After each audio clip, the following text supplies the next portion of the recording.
Let's go. Top of the top.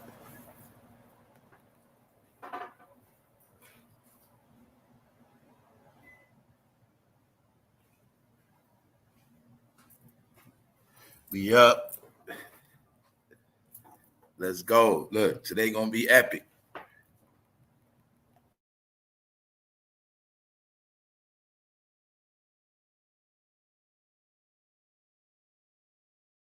It's good. Thank y'all for waiting. We back. You know your boy got to put it together. I got to have a good rollout. We up. Been working, man. Hopefully I checked out that video last night. That was Poppy Show with Cameron beefing with Jay Prince, man. Shit hilarious. What's up, Todd Dudes? What's up, bro? Shout out to everybody in the building, man. Good morning, everybody. Hopefully everybody feeling good this morning. Good morning, Linda. I see you. Like I said, y'all, so many of y'all, it's hard to keep up with everybody now. I'm trying my best, man. What's up? But I don't forget nobody. What's up, Daria? What's up, Latasha? Shout out to everybody. Hit the like button without me asking, too. I appreciate all of y'all. Everybody leave comments. Everybody that drop links. And don't forget to share on your on other platforms as well. And tell a friend, tell a friend. We here, though. We got a lot to talk about today. Something like that. It is said that Diddy about to get his issue soon, y'all. It's official. He going to get time for this shit. So what I'm seeing now, doing my little homework, I'm starting to see the campaign against Diddy starting to take place.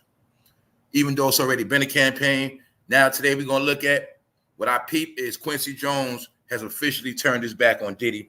And Quincy Jones is also part of this campaign against Diddy to put the nail in Diddy's coffin.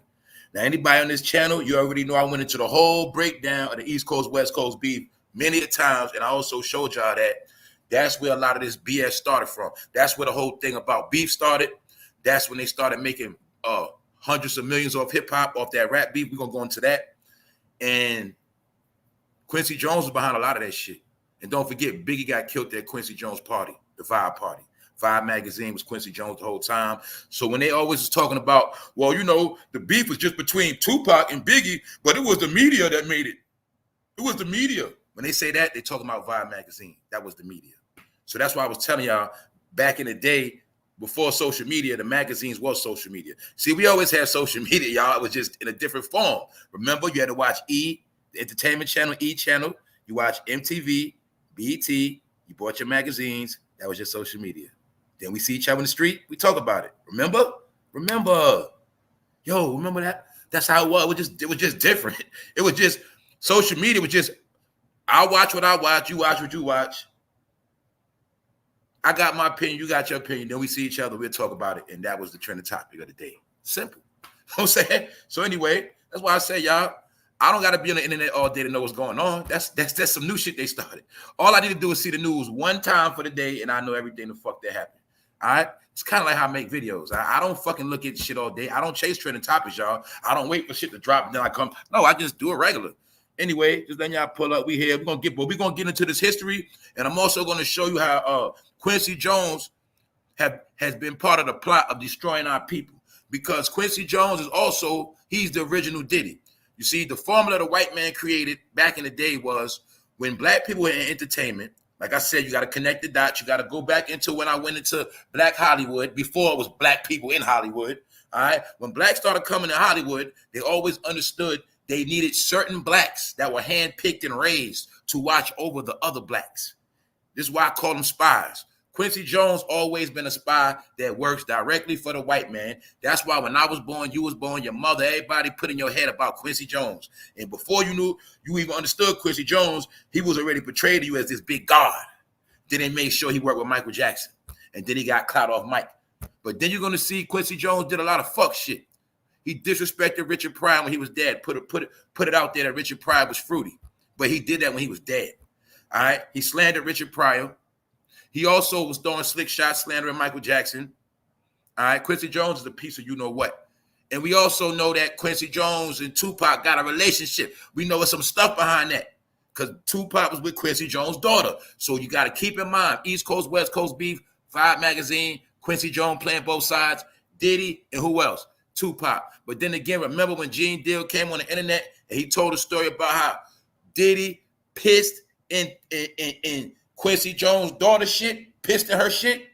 Well, maybe Quincy Jones might have heard about that. He got fed up because it's a couple things going on, but Quincy Jones is behind this campaign to take Diddy out. I also showed you how Vibe is currently they got digital, you know what I'm saying? They got the apps, they got the website. So Vibe magazine is still popping. They just popping through the website. But the whole time they've been slandering Diddy, and Quincy Jones behind that. So we're gonna go back into the past, and we're gonna look at how this woman that worked for Vibe magazine, she said Diddy threatened to put her in the trunk over a particular article, a particular magazine. And I'm gonna see if y'all remember it. But we're gonna look back at it, and don't forget this story we're gonna go into is a story that happened exactly after like Biggie died months later, when Diddy was trying to capitalize and him and Faith was about to do their thing, and y'all see how everything rolled out. We about to go into the story that happened before Diddy became this big media mogul. Because after Biggie died, they didn't know what they was going to do. Remember, Mace left, Biggie died. Something like that. But Mace didn't lead at that point. But at this point, Mace had made a lot of money, and then Biggie died. My point is this, y'all. After Biggie died, Puffy had a lot of money. And we're going to go into that. So salute to the chat. Salute to everybody here. It's the intro. Let's go. Episode 768. We always straight around here. Quincy Jones turns his back on Diddy. Eminem dissed Diddy in 3 songs. Y'all know Eminem just dropped that new album, but I'm starting to think, y'all, all of this shit go hand in hand. All of this shit is concurrent. All of it. Because you got to know about the East Coast, West Coast beef. That's the key pillars of this whole shit, and you're going to see the same characters are involved in this shit. The Vibe magazine still involved. Dr. Dre and Snoop, Diddy. Boom. All right? So this is like the closing of the East Coast, West Coast beef, and this is also like Tupac's revenge. Because y'all know Keefy D and that Tupac shit, and they still running with that narrative of Diddy put that money up on Tupac, man. And they also talking about something that I said when a particular woman said it. You got to remember, y'all, back then, right after that shit happened with Biggie and Tupac, the motherfuckers was paranoid of Diddy. He was scared. They were scared of him. And then I broke it all down. Y'all know this, but I got to talk to the people that's new on this channel. You got to remember, y'all, that tough guy persona on Diddy didn't start till after Tupac died. See, before Pac died and Biggie, Diddy was known as the cool guy, the dancer. He was still a cool guy, the fly guy, you know what I'm saying?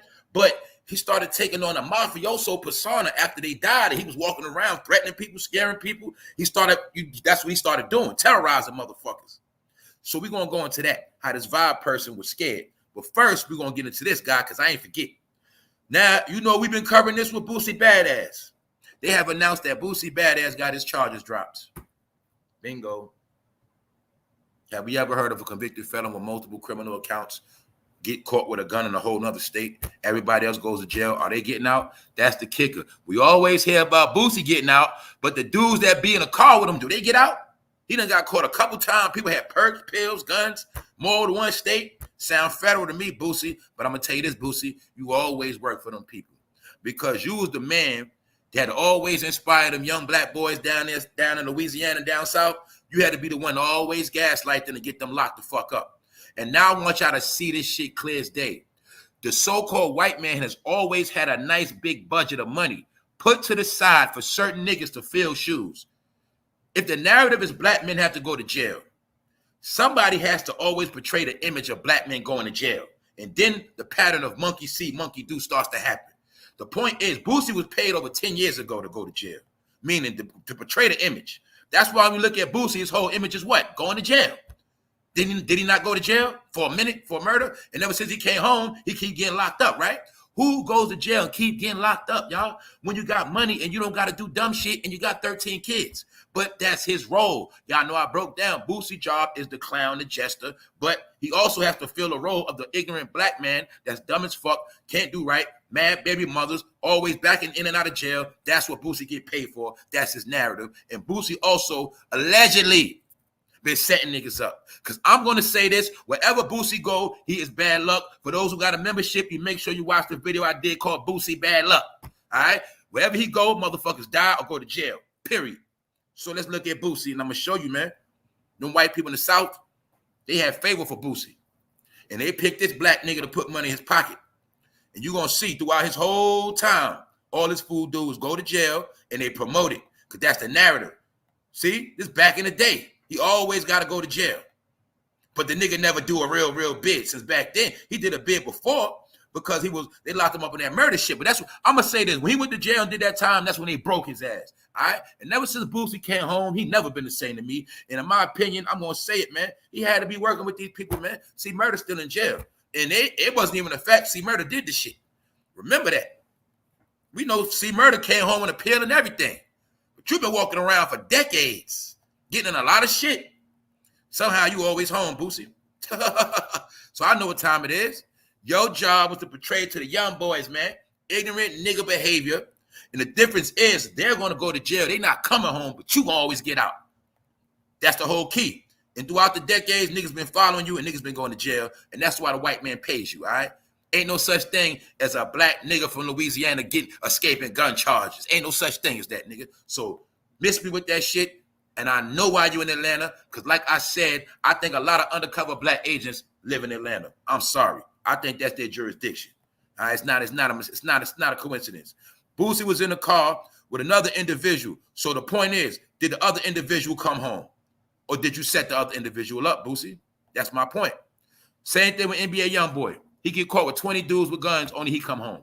What about the other guys? You guys get house arrest. But what about the guys that get locked up with you? See, Boosie, you won't trick me. What happened to that dude, Bully 3, you was rapping with? What happened to them dudes that always be with you? Do they get out? Because you always out, then you run straight to the internet and straight to Vlad. Boosie, you work for them people, bro. You can act tough. You can talk all the gangster shit you want. It's clear as day, bro. We got brothers that's locked up for shit they didn't do, shit that wasn't that critical, and they fighting to come home right now. But somehow you get caught with guns, all type of shit. You just go state to state, no federal charges. That's it. Anyway, look at that, y'all. Look at Boosie. And guess what? That ain't Boosie, man. That's a Boosie clone, man. They said all these celebrities got clones. This is a man that got locked up for some shit he didn't do. And that motherfucker look just like Boosie. That is not Boosie, y'all. That's a knockoff Boosie. Didn't I tell you niggas be cloning? This the real Boosie, man. That ain't the real Boosie, yo. This a black man that got locked up for some shit he didn't do. And they had to let him go. You see what I'm saying? Because the narrative is we always got to get locked up. What they say, man, we guilty to prove innocent. So even that man looked like Boosie, he got locked up for some shit. That's what's going on, y'all. A lot of weird shit.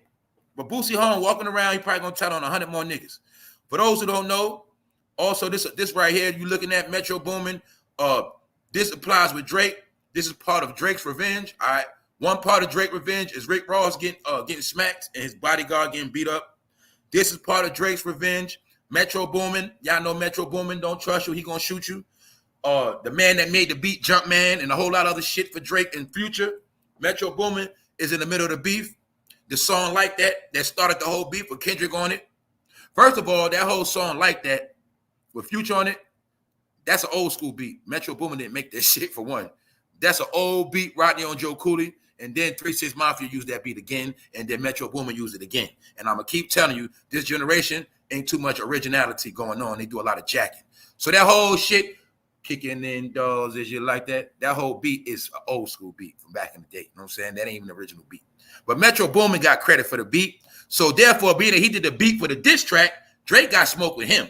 So Drake is back to his shit. And Drake has been trying to expose Metro. Metro Boomin, who has a girlfriend, just got exposed by his side chick for getting her pregnant. So it is said that Drake hollered at Metro Boomin's side chick because she's pregnant. And it is said that Drake paid her a couple dollars to come out with the shit. And Metro Boomin is some shit right now because his girlfriend didn't know nothing about this. So as you see, Drake playing chess. I told you this shit ain't over. It ain't over for Kendrick. This shit gonna play out later on, probably at the election. Anyway, let's get to the source of the channel, man. Let's get to the source of the show. Mr. Quincy Jones. Now, today I'm going to finally get to show y'all what's been going on, what's been happening to us for all these decades, man. How it's been people amongst us that's so-called black skin. Please, after this year, get skin out of your head. Being that you look forward to skin color, don't you understand the white man understood a long time ago? If we want to trick them or control them, we just have to send somebody that looks just like them. They always knew this shit, y'all. You got to understand that through your head. It's the color shit that been fucking people up. names and titles. What up, Wax? That been fucking people up. But that's why you never could understood how a person could be in a black body but have the mind of a Ku Klux Klan member. Some of y'all cannot fathom that shit. I can.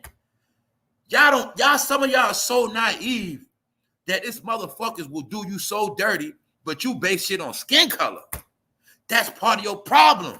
That's why we've been destroyed, because we couldn't fathom that a man that looked like this would do so much horrible shit, because in his mind, he really want to be a white man. But when a white man pays him and been screwing him up his backside, that's what he got to do. Quincy Jones been working for the white man since the jazz days, y'all. This man been around as a teenager around Duke Ellington. He was snitching on the jazz movement. The original movement of black people in entertainment, y'all know, is jazz. Before we had rap, R&B, it was jazz. That's what, they said the jazz players with the celebrities, they go state to state, getting all the chicks, smoking joints, chilling, you know what I'm saying? Having their fun in Harlem. They was going on the chilling circuit, every city around America. That's what Quincy Jones was with that.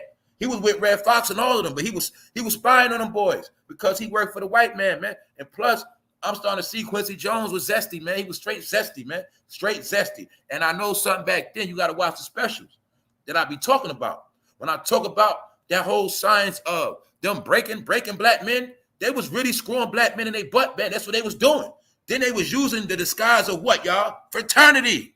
Using the fraternity and making them do crazy shit. But they was doing it to humiliate the black man. See, a lot of humiliation rituals was created for the black man once he wanted to get into these organizations. That's what y'all don't understand. So a lot of these humiliation rituals was for black niggas because the white man had to be able to trust you with his fucking money. He had to trust you around his white woman. He had to trust you around his circles. So when you was back in the goddamn 50s and 40s, that's when Quincy Jones was in favor back then, y'all. This man was around before, like you get it, when our grandmothers was young. He the same age as our grandparents. Quincy Jones was P. Diddy of his day. That's how you got to look at it. That's why I'm breaking it down. He was the Diddy of his day.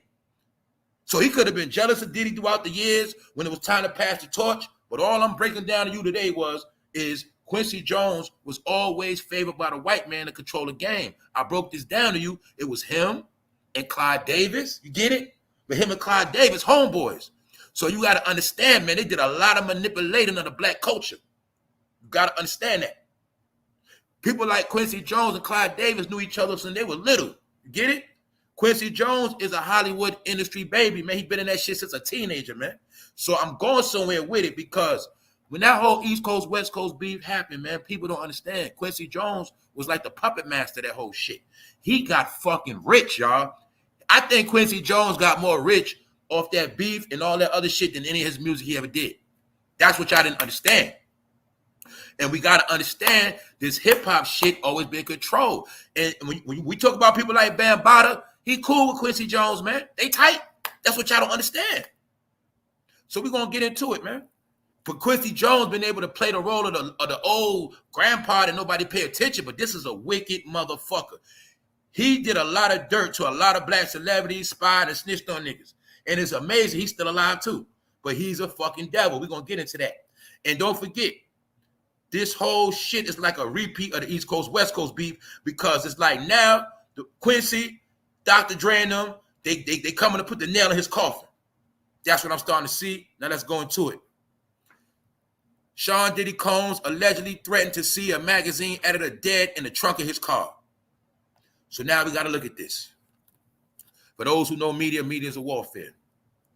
It's no coincidence this article on Diddy coming out right when it's time for him to go to trial. And this whole article is a situation with the Vibe magazine. And y'all know Diddy was in bed with Vibe because him and Quincy was cool at the time. Quincy was cool with Diddy and Tupac at the same time. But the point is, this is coming back up at the wrong time because we can say, yo, why they just bringing this up now? Because it's called a campaign. So a woman, Combs allegedly threatened former Vibe editor-in-chief Danielle Smith in 1997 after she declined to show him in the upcoming magazine. Long story short, we about to get into this shit because this shit kind of deep. All right, this woman right here, Danielle, was the head of the Vibe magazine, the editor, the writer. I'm also going to see how I know some fishy shit going on. Why? This is a recent picture with her and Diddy. Not saying it's recent, But I know this picture's recent after the situation where she claimed Diddy wanted to put in the trunk. But he did want to put in the trunk, and we're going to get into it. But according to this woman, it takes place after Biggie died, like December. Biggie died in March 97. This story goes back to about December 97. You also got to remember, for my people that know, y'all remember the rap game did not move as fast like it does now. Y'all know this. It did not move that fast. All right, Biggie died. It was like a little gap. It's like nobody wanted to do no music for a while. And then they got back to it again. And back then, y'all know a person drop an album, they might not come out every 3 years or some shit. Some lazy rappers do 5 years. But we got to go to the timeline because this woman said Diddy did some shit to her, but this picture looked like in the 2000s. So we're going to stop right there. And that's my proof of what? Why are they bringing this up now? Because it seemed like a campaign against Diddy. And this is the woman Diddy alleged to put in the trunk. Vibe magazine was doing a photo shoot. Diddy was supposed to be on the cover. This is the woman responsible for getting the job done, making sure the magazine goes out according to schedule, things of that nature. So they did a photo shoot, and allegedly Diddy wanted to see the photos. Now what it is, they also had gassed Diddy up to put on a pair of wings to look like an angel. And she said out her own mouth, they wanted to get a certain look. They wanted to get a look of Diddy on one cover portraying the role of an angel, and then they wanted another cover of him looking like an evil angel, a devil, a demon. Get it? So they took the pictures. But it was said that Diddy wanted to see the pictures before they went out. And she said, according to their rules and regulations, they don't let nobody see the pictures before they go out. So they say Diddy got mad, and that's when he started to send threats, and she had to send her lawyer. But after that, it got kind of nasty because it said that Diddy sent his goons into the Vibe, and they stole the computers. They stole the hard drives. So it couldn't get put out. But Diddy had threatened to put her in the trunk and have her missing, but she got her lawyer to call him and make him apologize, allegedly. That's what she said. So look, boom. All they got to do with this right here.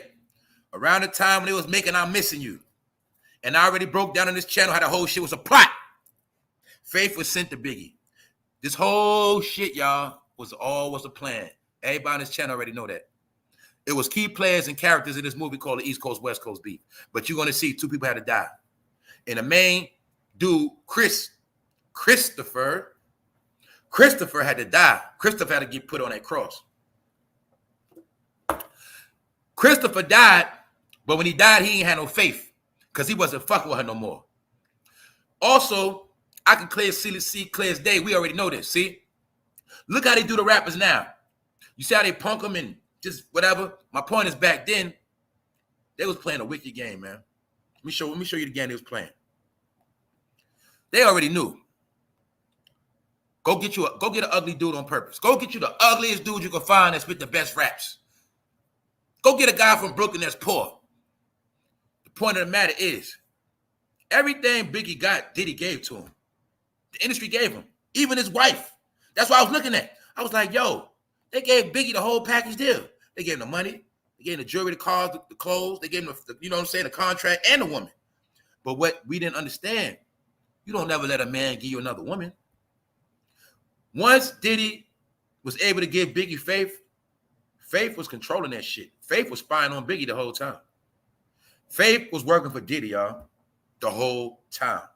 Then you'll peep, the whole East Coast, West Coast beef started because of Faith. It was because of Faith. Is that not what escalated when Tupac said you claim to be a player, but I fucked your wife? But how did Tupac end up with Faith? Here you go. You're starting to see what brought the tension between the coasts. It was Faith. Why? She was with Biggie on the East Coast. She ran to the West Coast, was playing around with Pac and them. This is how the narrative started to start. But I'm going to say Faith was told what to do from the rip. It's the plan. It's the layout. That's what we're going to do. All right? And then you got to remember, all these shenanigans, you heard the story. Biggie was tired of everybody ass. He was tired of all of them. Junior Mafia and Diddy. Tired of all of their ass. We also know he was about to lead their ass. But the point is, Biggie was in a false sense of security, a false reality. He was still young, But he had a lot of ideas in his head, him and Pop. But what happened was they was telling too much and talking too much. And I don't think Biggie was in a brotherhood like that. So he had no clue. Because somebody said that shit. It's like, yo, Biggie actually thought he was going to sign to Clyde Davis, make all that money, and just leave. He thought he was really going to leave, y'all. So as we see, I already told y'all, after Biggie died at the Vibe Party, Quincy Jones, Diddy drops an album called what? No Way Out. No Way Out. And that whole album was subliminal messages to the rest of the hip-hop niggas, to the rest of the people in the brotherhood. No Way Out. See? I had to show y'all. Biggie wanted to leave. Where he at now? Life after death. See, all this shit was in our face, y'all. We was young. So that's why I say, they say it's no such thing as a coincidence, but some things do coincide. So we just going to look at all this Vibe stuff. Biggie died at the Vibe Party. Vibe was the main one pushing them fucking agendas. And this was I'm Missing You. And this was part of the story that was being covered. And they was trying to figure out how they was going to do a layout for the new year because 98 was coming in and it was time for Diddy to shine. And this was the album that took Diddy to the next level with all about the Benjamins and all that on it. Get it? This what took Diddy to the next level after Biggie died. This when he reaped all the benefits. Get it? Boom. This the cover, y'all. This is the cover that Diddy wanted to see and was alleged. He wanted to see it before he went out because he wanted to see how he was betrayed. And this was what a lot of my people didn't know about art. I told y'all this before. Whenever you see the halo over the head, that represents G-O-D. For good or evil. You wasn't seeing them paintings all that time. You just didn't know what it meant. That's the devil picture. But they're doing it slick. That's a demon. Hey, I could be good. I could be bad. No shirt on with the cross. Either way, they were playing games. Look at the title. Now we can look at the Vibe magazine, social media. See, I make my covers like that. Look. Bad boy. What you gonna do? Now, mind you, this after Biggie died, y'all. This is after Diddy and them so-called came out of their slump of Biggie dying. They was depressed and sad. Now they're getting ready for the next year, 98, to get that goddamn money. And life after death, life after Biggie. This is when D-Block and all them come in the picture. And this is when Bad Boy start going in another direction. All right. And this is when it started being all about Diddy. And this is when everybody first was scared. So Diddy wanted to see the album before it went out. The cover, rather. Now y'all see it? Did you forget back in the day they was doing double covers? This is the magazine. The good, the bad, the puffy. You see how they was playing with us? After Biggie died, they put this out. After Biggie died. So ask yourself a question. Do you think the Vibe knew what was going on? You think Quincy Jones knew what was going on? Don't forget, everything has to be approved before it go out. See that? The good, the bad, the puffy. They knew who he was. See how they put a halo over his head? With that right there, he represents the devil, the demon. See that? Look at his eyes. Look at his eyes, y'all. You got to remember, too, they been had Photoshop back then. They had Photoshop, all that shit, filters. All of that was Hollywood shit. Everything you play with on your app now was already in Hollywood years ago. You just got access to it now. See his eyes? They was portraying, they was playing in our face. This after Biggie died. Hey, Puffy might have did it. Maybe he did. Maybe he did. Maybe he didn't. This was back then. Before it was even speculation of that shit. They was already playing in our face. Quincy Jones said, put that out. See that? Diddy playing the devil, Diddy playing God. So this is allegedly the cover he wanted to see, and he allegedly threatened this woman to kill her ass and put her in the trunk if he don't see that cover. But it was said that when Diddy came up, allegedly she ran out the back door and got away. But Diddy sent some movers in to try to steal the shit. But little did Diddy know they already had that shit saved. And it went out. And she made her lawyer contact Diddy because she was smart. She made her lawyer contact Diddy and made Diddy apologize as a witness. So she knew she couldn't end up dead. She put a lawyer in that shit. Get it? So that's what happened. So also, we're gonna look. Because don't forget, Mr. Quincy Jones, y'all, behind all of this shit. Now let's fast forward, because don't forget, by this time right here, while he's doing this, Tupac died, Biggie dead, and don't forget who Tupac used to mess with. Y'all already know. Quincy Jones' daughter. So while all this shit was going on, now you think it's a coincidence? When Tupac was in jail, he was getting those interviews by the Vibe magazine. Then he come home. He with Quincy Jones' daughter. But I also think she was used to set Pac up. I'm telling y'all what they was doing, man. These were young guys, 24, 25.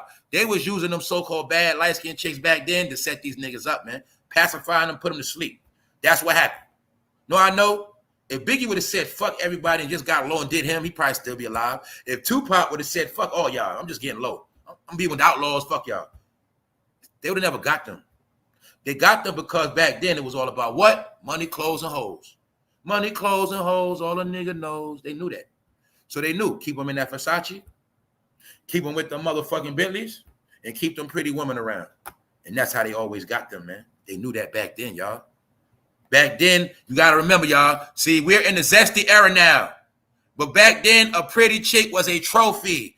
A bad chick was an accomplishment back then. Let me remind you fools of your history, and let me put some of y'all on that don't know. Back in the day, a bad chick was a fucking trophy. All right, it was an accomplishment. It was part of the package deal, all right, of being official. That's what it was back then. So that's why you was going to see back then, certain dudes, they kept certain pretty chicks around. That's just what it was, all right? Now, they like to tell their chicks, get out of here. And you go to the club, all the men over here, all the women over there. All right, this is the goofy era of the weirdo days. But back then, that's what it was about right there. Simple shit, chilling with your girl. You get it? Boom. Let's go. And that's why Tupac was able to write songs like Bonnie and Clyde. He was talking about his gun. But a lot of us know back then, a lot of women were shooters. A lot of women did ride shotgun and they did shoot. And a lot of women did hold a man down back then. That's what happened back then. All right. So I'm just giving a background to those who don't know. Talking to many different generations. So back to Pac. Also, y'all, if this episode start freezing up, don't go nowhere. I'm staying right here. They've been playing games. So anyway, we see the narrative now, y'all. What's the narrative? Well, the beef was over Faith. But Faith kept running back to the West Coast, running to Tupac. You claim to be a player, but your wife. Then he winds up getting with the daughter of the man that's responsible for the magazine that was promoting the beef. Are you getting it yet? Y'all getting it, right? All these circles. You see that, man? Also want to show y'all, man. I like to go back in the past. You see how this old picture, but it ain't really old. Meaning, you see Pac chilling, ain't nothing new. But my point is, look at Kadada Jones, look at Quincy Jones, his daughter. My point is, look, you see how she just naturally pretty, just natural, doing nothing. Meaning, you didn't need all that makeup shit. You didn't need all that fucking surgery. She didn't have to look like a thought to look good. I just wanted to show y'all what we knew was looking good, regardless of if she had an ass out or not. I want to show y'all that. You see what I'm saying?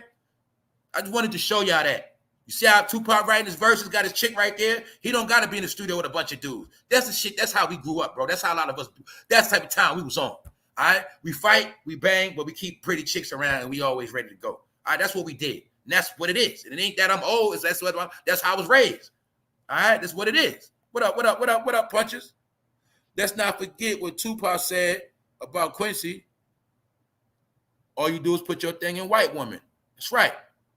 Oh, we're gonna get to that. That's why I say Punch is good looking, bro. I need brothers to chime in and people with that know what the fuck I'm talking about, man. All right? Because I'm glad you said that, bro, because I was already ready. So when I told you I was ready today, that meant I was ready. So look what bro just said. Now let me prove it. Bingo. Let's not forget what Tupac said about Quincy. All you want to do is put your thing in white woman. That's right. Now ask yourself a question, people. How was Quincy Jones able to be outright with white women like this back in the day when they say that back then everything was racist and black men got hung from trees? So I need y'all to figure this one out. I ain't going to tell you everything, but I'm just showing you. Your whole perception of America and reality, all this a lie, fugazi. You learned from the wrong people. You're stuck in the past. So I need you to tell me, how was Quincy Jones able to be outright with white women back then? But did you ever hear about a saying called passive or white? Passive or white came with privileges. Passive or white don't mean they didn't know you was black. Passive or white mean you could do the shit white men do. You ain't never know that, did you? Something like that. Mr. Quincy Jones, the white man. See that? I'm giving you a narrative to show you. Yes, he had a black face, but he always had a white mind. And his job was to be the gatekeeper and spy over all black entertainment. He did that since the Michael Jackson era. On this channel, I told y'all and broke it down that we were in our glory years of celebrity in the 80s. Michael Jackson, Whitney Houston, and the rest of them. I went in all of that. If you go back to the 80s, y'all, all of our iconic figures were still alive. All of them. Get it? All of them.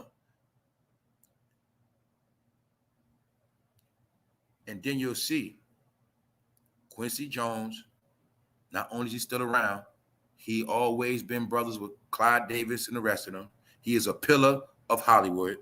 But I wanted to show y'all, this is what they was calling back in the day called passing for white. I'm also going to tell y'all this too. They was playing games with those black and white pictures back in the day. Back in the day, those motherfuckers had access to color pictures. That's a fact. They was playing with black and white pictures to play the black and white game. That's why you look at pictures back in the day, I show you white men looking dark skinned. I show you all type of complexions because everybody's complexion was different back then. So they had to play games with that black and white shit because they didn't want people to know who was who and what was what. But I already broke down how Hollywood represented the mixing of Jews and Gentiles. It represented the mixing of races as well. Hollywood was established to do exactly what it does. Fuckery. Hollywood is the home of Satan himself, the devil's playground. That's where the devil works his magic at, Hollywood. And they was doing this shit back then. This is how they played a magic trick on you and had you thinking Quincy Jones was black, but really he was a white man, meaning his whole mind, his whole inside, white. Whole inside. This is where the saying Oreo cookie come from. All right? Whole DNA white. Get it? Some of y'all getting it. This the game they was playing back then. J. Edgar Hoover, same shit. You see it? Everybody know the J. Edgar Hoover history? You know what I'm talking about. This Quincy Jones, though. Don't he look like J. Edgar Hoover? And we're going to get into that. I'm just showing you the background of Quincy Jones to give you an idea on why he was so fond of making money off black niggas dying. Because he had a job to do. This is my last interview. If I get killed, I want people to have a real story. Tupac Shakur. And all you got to know is, y'all, back then, these goddamn motherfucking magazines sold like crack cocaine around the world. So you got to look at what it was. This shit was $5. Let's say it was $5. He going to sell 1 million in one state. These motherfuckers was selling out every month. That's why I told you. Quincy Jones made more money off this magazine than he ever did off any fucking music. Ever. But we ain't had a vibes because our vibes is all fucked up. All right, vibe is the vibration. The vibration is when everything goes smooth and according. All right, music.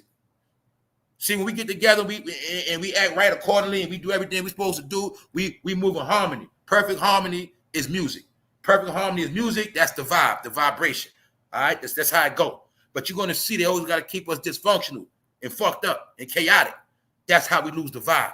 All right, when we chaotic, we not vibing. We out of whack. So they always knew that. Keep a beef going. Keep them out of whack. They knew that back then, y'all. I'm trying to tell y'all, man. This rap shit and all this music shit is scientists involved with this shit, man. This shit is science. You had scientists in this shit. You heard about the rituals. What's up, Flow Boss? You heard about the rituals they do over music. That's what I kept telling y'all, man. Y'all just was listening to what was repetitive over the internet. I know a lot of shit y'all know, but y'all didn't understand. They didn't just do rituals over the music. No, they was dealing with science, studying frequency. They understood that this frequency could make you jerk off. This frequency will make you kill somebody. This frequency will make you horny as a motherfucker. They knew that. You switch the music on certain out, you're gonna get it on certain frequencies, megahertz. They know about how the bass work when it hit your body. They know how the shit treble hit your brain. They knew all this. That's what I kept telling y'all, man. They understood that you can put people on the spell with music back then. Scientists had to look, when you look at those recording machines, those DATs, the studio equipment, man, scientists was involved with all that shit. When you know about equipment, man, you'll know all that shit was manufactured in Germany. All those beat machines come from Germany, man. Y'all got to understand that shit go deep. But y'all didn't understand that because y'all didn't want to understand who made music. You got to know certain shit. You got to know, man, I'm not going to keep playing with y'all. See, that's why you're not going to know a lot about this world because you don't learn shit. You read certain books, you listen to certain shit, but it's a whole lot of shit you didn't even study. So what I'm telling you is, when you read certain books, ancient books, that start with the letter B, they will tell you it is certain people that created weapons, music. That's what y'all keep getting fucked up at. See, a lot of people want to talk religious talk, but I'm going to tell you to your face. What you think is so-called God, he didn't create everything. The so-called good guy God didn't create everything. Some of the shit you love was not created by God. And that's what you guys don't understand. That's why your life upside down. See, some things are designed to do what they do. And when you start playing with it, it's going to kill your ass. I got an example, a firearm. Get it? Boom. Just showing y'all. We're going to go somewhere with it. This shit was all a plot, man. Motherfuckers can control your reality, man. I can predict your year, what I'm going to do to you a year in advance. Well, this is what we're going to do next year. Well, we're going to send a girl at him. Boom. Oh, he want to leave? He want to leave the label? All right. Well, next year, about May, we're going to send a girl at him at the party we're going to have. Then we're going to push for them to get married. I'm just showing you how easy it is when you're in these games of power, how they dictate niggas' life. And niggas think they be knowing what they doing, but you don't even know. See, you in there with Quincy's daughter, but you don't even know the whole plot was to center on you anyway. And they did it a long time ago. I broke down how they do that with the NBA players, everybody, football players. They be thinking they met somebody, but they don't even know the whole time that person was sick on their ass. Yo, make sure you get popped. When you go in there, yo, give them a good wink. Yo, go show them some extra love. Yo, make sure you get that shit be planned out, y'all. That's what I'm trying to tell y'all, man. They was controlling this shit, manipulating this shit with women. Why? If I wanted to run down on Pop, call up Kadada, get the word. What's going on with Big? Call up Faith, get the word. Get it? This is how they was controlling the shit. This the whole story of Samson, Solomon, all that. What they always told you. The man's weakness is the woman, period. You can always get through a man to his woman and she weak. Or you can take the right woman and get his ass. Because everybody know most men's weakness is a woman. They knew that. That's warfare, man. I kept telling y'all this shit. It's been warfare. Warfare. So therefore, Biggie took the bait.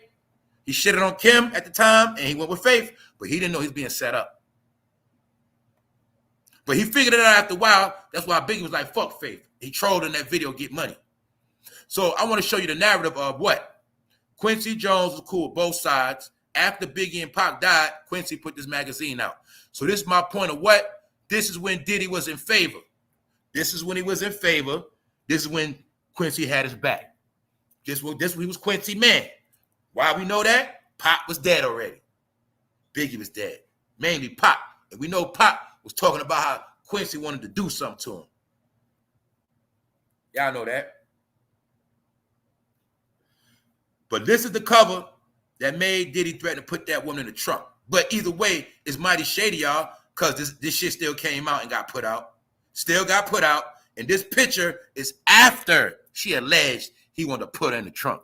But what did I tell y'all? I said, anybody that been around Diddy, you better get you some money. You better say something now. See that?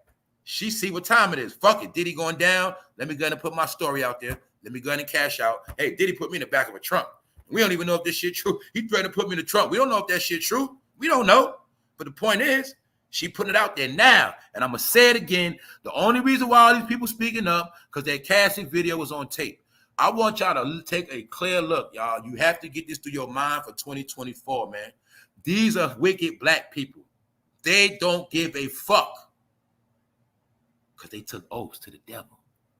So my point is this. This is after Biggie and Pac died. A lot of people knew what was going on, but they didn't care. Because everybody was getting rich. Guess what else? Guess what else this woman said? When all this took, after Biggie died, which tied in with what I said with Mace, I think Mace had went 7-time platinum, some crazy shit.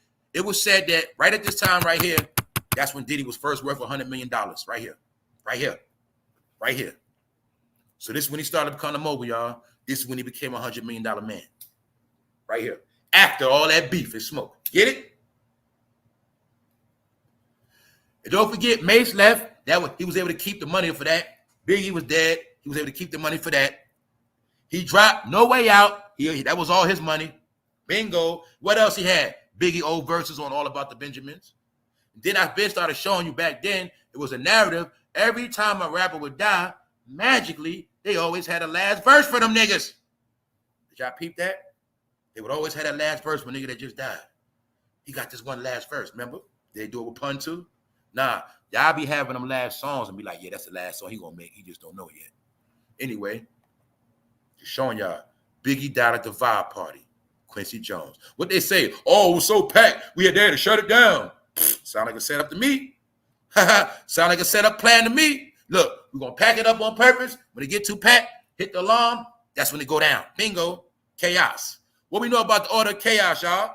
We know some people function very well in the chaos. So the vibe party became a chaotic event for a staged, what? Bang, bang, bang, bang, bang. Clean assassination. Something like that. And then you see what? The whole time this shit was being gaslit. The vibe.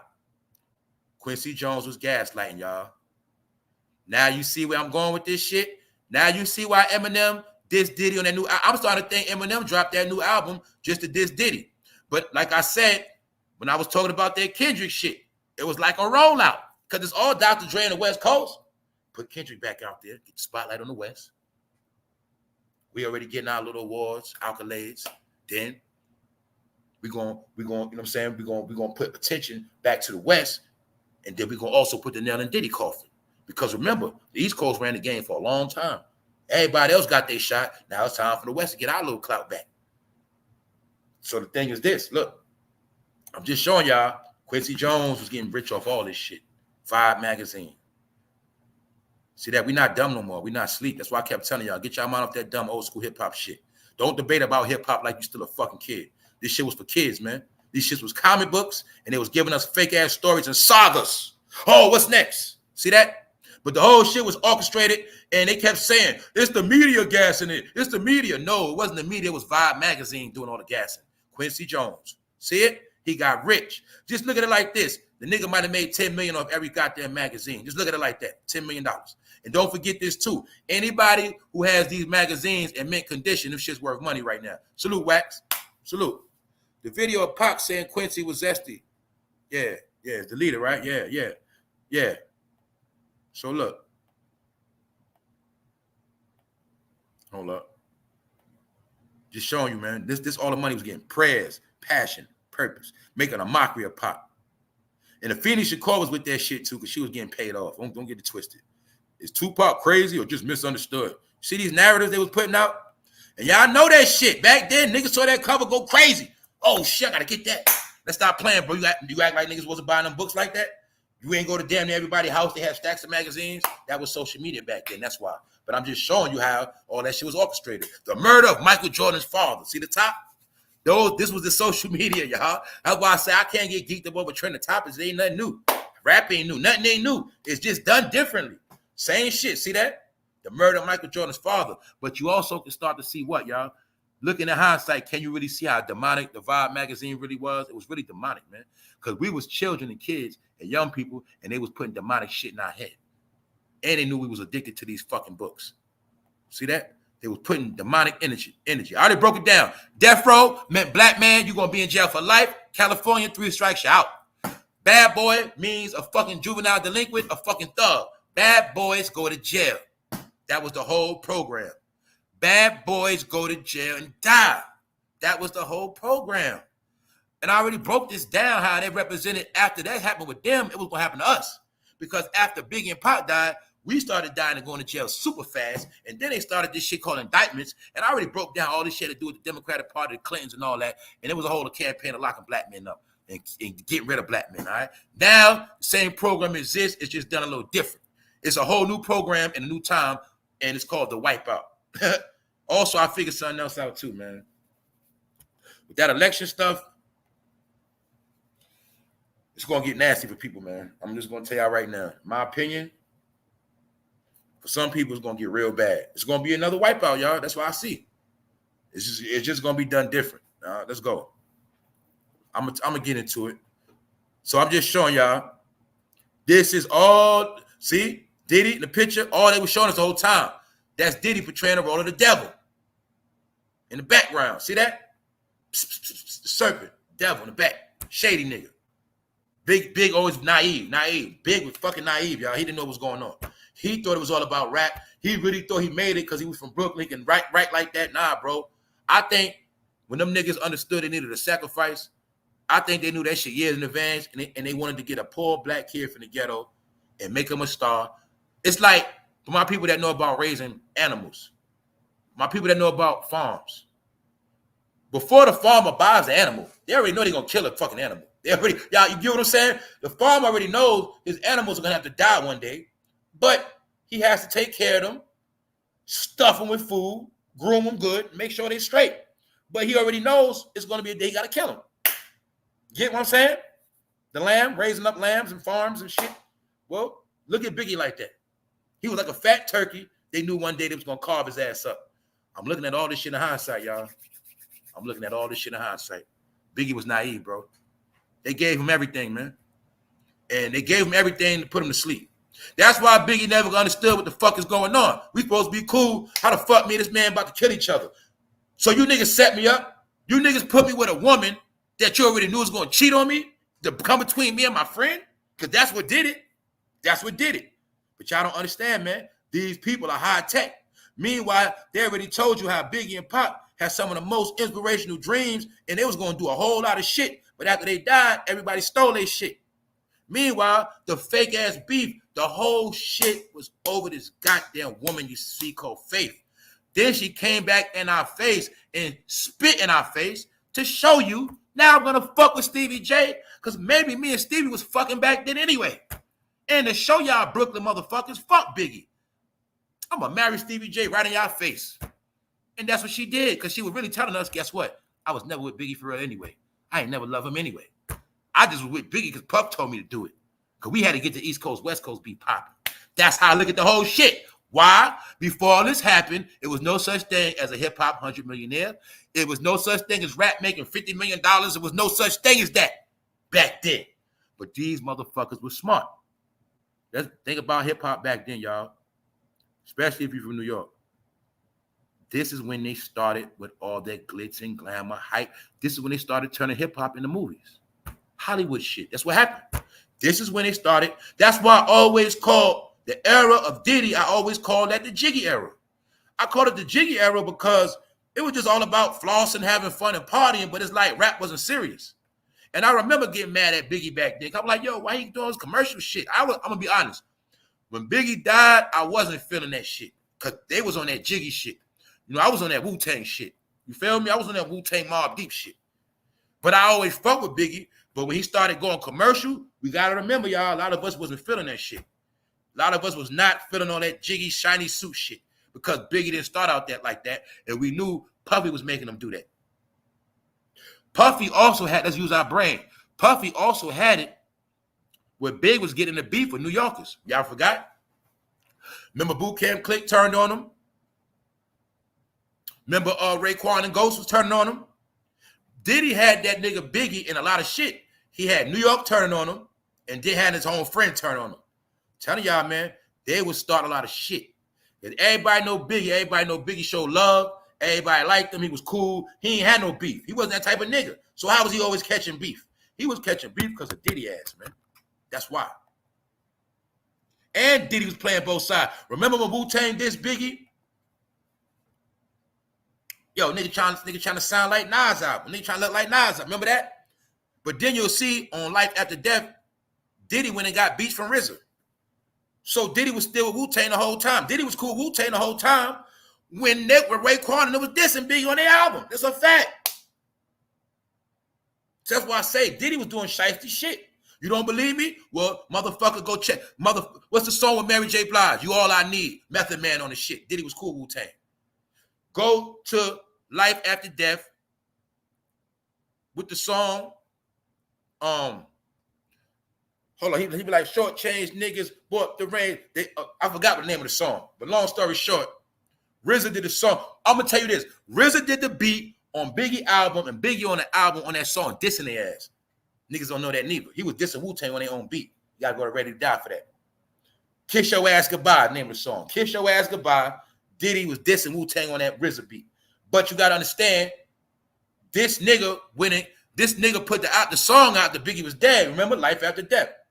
But the song was already recorded. But I think Biggie was peeping them niggas back then, how all them niggas was fake, but he was stuck in that fucking contract. And don't forget the number one thing. Who kept trying to get him to go to this fucking party? He didn't want to go. Diddy.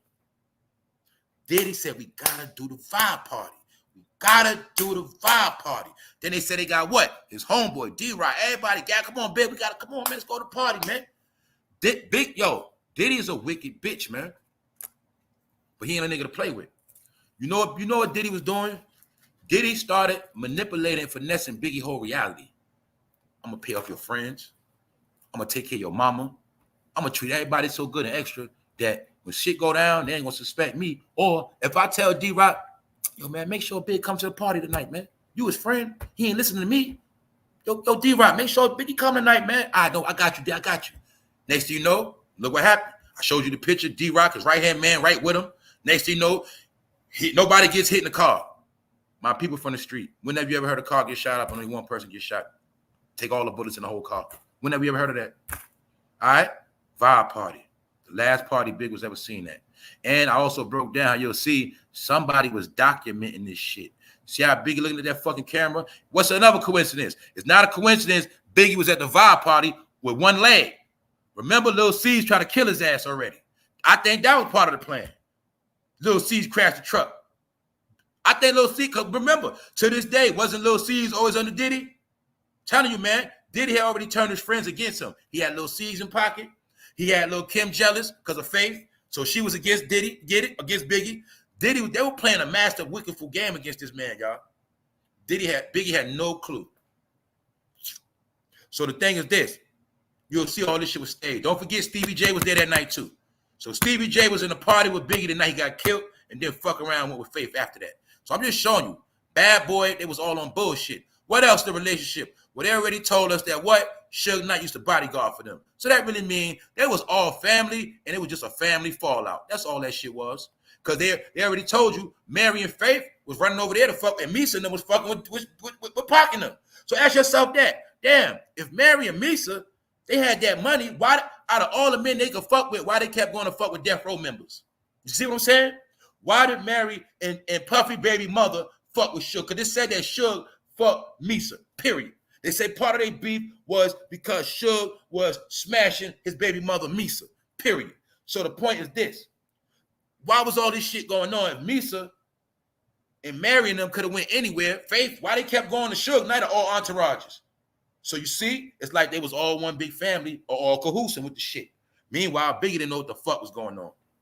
Because all of them was already in the game before Biggie. Y'all know that. Mary and them was already around. Suge and them was in the game. That's why I kept telling y'all Biggie was the green bean. Puffy was already around the game. He knew the game from being around Andre Harrell. Everybody knew the game. Biggie was the green bean, y'all. He didn't know. He just thought he was in the game because his skills and he about to take shit over and do this, that, and the third. But he didn't understand it was a chain of command and a brotherhood. And I think when Biggie started talking that talk and Puffy realized that Biggie was going to leave and wasn't really fucking with him like that, that's when the plan got altered. Same thing with him. Remember, what was it saying? Pac went to Death Row. He was trying to get out that contract. He was going to hurry up and finish them albums so he can leave them niggas alone. But then you're going to see, Pac, where you going at? Somehow, Pac, you ain't going nowhere. Get it? Same program. They was trying to do the same shit because they were two motivational people. You got to remember, Tupac and Biggie was motivational before Jay-Z and Dame Dash. You still saying all these clowns? Study these guys. These guys were 24, 25 thinking like that. Nigga Tupac having Versace deals on the table. Get what I'm saying? Hired by Versace themselves. See what I'm saying? These guys now get little deals with their little clothing shit. No. Versace and them have Tupac on the phone like, we want you to represent us. You get what I'm saying? That'll never happen now.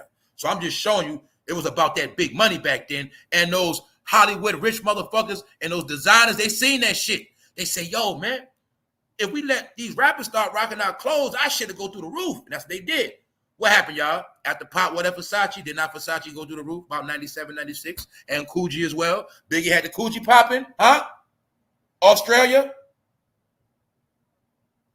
Tupac had the what popping? Versace. Showing you that also Biggie and Pop was the first to usher in those big designer deals. You get it? Niggas want to act like they forgot the Coogee sweater was 500 plus back then. Niggas can't afford a Coogee sweater now. Just think about it back then. When Mad Brothers had Coogee sweaters in the crib, all flavors and colors.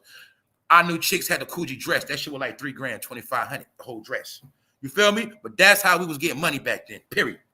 So understand that it was big marketing dollars going on too. You know, it wasn't these little bullshit deals. No, they was getting them designer deals. Biggie with Coogee, he was with Versace.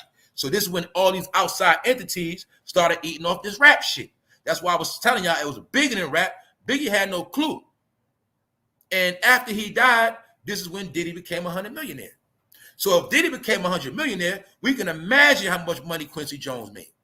Because Quincy Jones was controlling all of them. Remember back then, Quincy Jones was like the Michael Rubin. He was like the Diddy. You get it?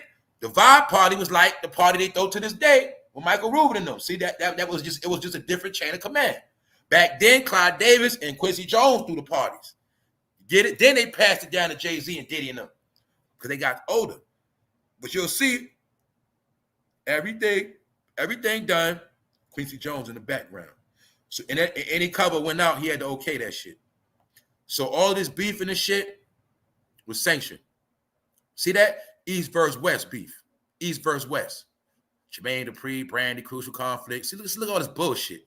Oprah Winfrey ass still around. Just showing y'all all our shit always been controlled. Always been controlled. Just showing y'all that. Vibe. When will it end? Shady was getting paid off this man of all this shit. All this shit. Biggie was naive, man. He had no idea he was going to die after this. Now let's get into this part right here. Eminem dissed Diddy on 3 tracks on his new album, and I'm going to say this album is the soundtrack to Diddy's demise. I think this album has to be played as Diddy's being crucified because he's about to go to court. He's about to get dealt with. And just like all of this stuff we've been seeing, all of this shit go hand in hand. See Jimmy Iovine, the nice white man right there to the left? He's the other one that got paid off the East Coast, West Coast beef. He's still walking around. He's the one behind the beats for Dre. He's the reason why. This man's super rich, man. You got to remember, this man got rich off fucking Snoop. He got rich off Dre. He got rich off Eminem. He got rich off 50 Cent. This motherfucker got rich off the black community, man. And look at, like I told y'all, look at Corrupt, the knockoff dirty nigga. They ain't want him in the picture. They not tell you Kendrick Lamar's trying to be nothing but corrupt. There you have it. He had to put his face in the shit. They didn't want him in it. See that? This is the resurrection, y'all. I'm bringing it back full circle. The East Coast, West Coast beef. The last man standing. Diddy went down. Bingo. Y'all see that? Those his adversaries. The West won the war. That's what happened. The West won. If we even broke it down to rap right now, the last people to get the controversy of the rap was the West Coast, Kendrick Lamar. East Coast ain't making no noise right now. I got a question. What's the hottest New York artist out right now? I ain't talking about your favorite. I'm talking about that the world know about right now. You want to see somehow the people that started hip-hop, somehow they written out of that shit. Or somehow they just not even relevant no more. They're not relevant. So I'm just showing y'all some shit.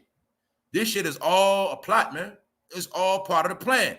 That means Jimmy Iovine was around long enough to see Suge go to jail and Diddy downfall. See that? Yo, y'all, this kind of deeper than what people understand. This is my putting my confirmation on how your whole life been controlled, and rap is part of what destroyed us. Because before this beef started, we didn't beef like that. The only time we beefed, it was over money, or if you did something to our family, or you did some foul shit. Other than that, we ain't do all that beefing shit. And rap was separate from beefing, but these are the guys that are all successful from beefing and other shit, controversy. So look at all their career. All of them had Hollywood careers. Snoop Dogg got famous for what? His court case, Hollywood. The trial. Dr. Dre, East Coast, West Coast beef. Eminem, the controversy. Says crazy shit. Fuck you, mom. 50 Cent, controversy. He got shot up. Movie. See that? Hollywood. Y'all getting it now? It was never just about rap, y'all. When they understood that rap was just going to have you a broke backpack rapper, and also these industry label people, the hot powers that be, understood they wasn't making money off their investments. It wasn't no big money in the shit. So they started to put storylines and put Hollywood into their shit movies. And to prove it to you, didn't the videos start looking like movies? Hollywood shit? Because they was turning rapping into some action shit, man. It was all about selling those records and pushing the agenda of the black man dying and going to jail.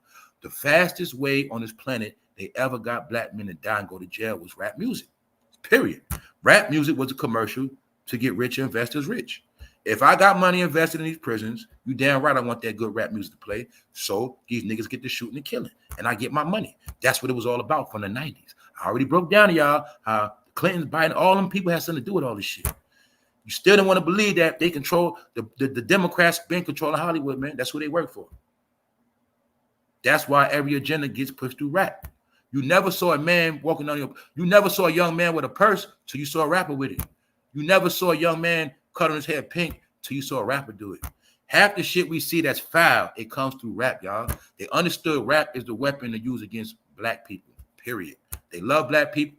Black people love music. We'll poison their water every time. Are y'all getting it now? All right? You've been drinking a lot of poison water, man. Eminem calls out Diddy's sexual assault allegations. So let's ask the question. We know Eminem has never dissed Diddy on track. Never. Never. So why is Eminem dissing Diddy now? Because it's part of the campaign. The downfall of Diddy, that's what. We also got to understand what else, y'all? We also got to pay attention.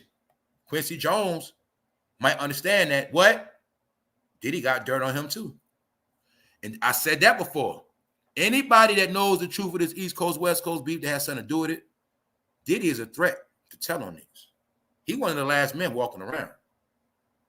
So I'm pretty sure Jimmy Iovine want that nigga gone too. I'm pretty sure Quincy Jones want Diddy gone, right? Let's use our brain because Diddy know too much. I'm pretty sure Jimmy Iovine want his ass out of here, and Clyde Davis want his ass out of here.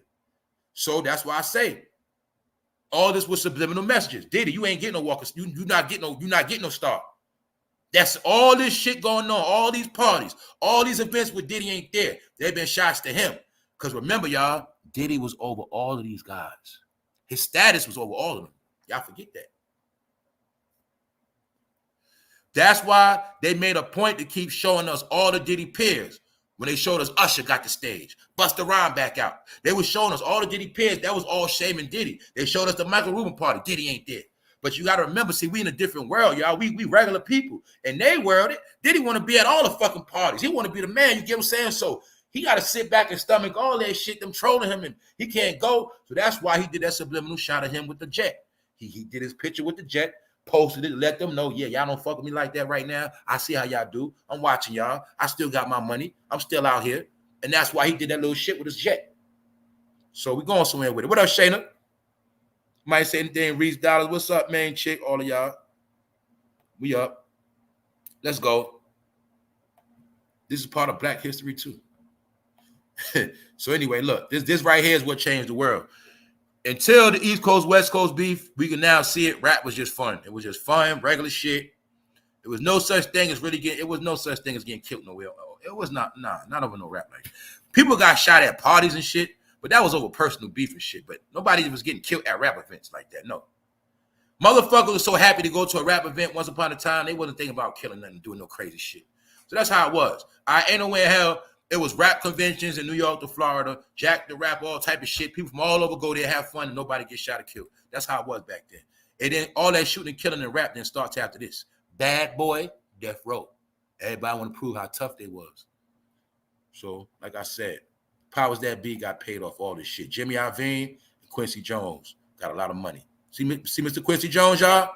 That's Quincy Jones. Quincy Jones was a spy working for the white man, period. Ask yourself how did Quincy Jones have so much clout? He was spying on black men since the goddamn Duke Ellington days. These are facts. He was in Harlem spying on niggas. Facts. How many of y'all knew the stories about how they were scared of the jazz movement back in the day? Told y'all anything we do, a success that brings us together, and if we come together and we got financial strength, that's a threat, y'all. They always had to have people making sure we don't come up or get to certain places. Quincy Jones was a Diddy his day. Why you think when Diddy got in the game, didn't Diddy start looking like Quincy Jones? You got to remember that zesty look. The white man is fond of black men looking soft. That always been, y'all got to understand how deep this shit goes psychologically back to slavery. The white man is not fond of black men with muscles that's strong and built. Even though he could be the nicest guy like Terry Crews, it intimidates him. A white man is only comfortable with a black man that is super, super feminine. Not just because he's scared of you, he's also more comfortable with you around his woman and all of that. You're not a threat. And that's why you'll see when you look at all those singers from back in the day, they made all of them do something to their hair. They made all of them put on lipstick, makeup, because that was the joke. And that was part of the white man being comfortable with the black man being around white women, because Little Richard and them had to sing for white women and shit. You got to remember that. And Little Richard told you he had to play them gay roles so he won't get killed, because they had to play those roles so the white man won't try to kill their ass or suspect them of fucking white women. So they had to play, they had to look zesty back then. That's what they did. And that's how they got their money. Because the white men will leave their ass alone to a degree. But I ain't gonna lie, I think sometimes the white man will plow their ass. So I'm gonna say it, Little Richard probably was getting plowed by the white man, because if you know the white man always been on his Greek Roman shit, always. So him plowing them is nothing to him, because he always been on his Greek and Roman shit. And that's how they was making them do humiliation rituals, period.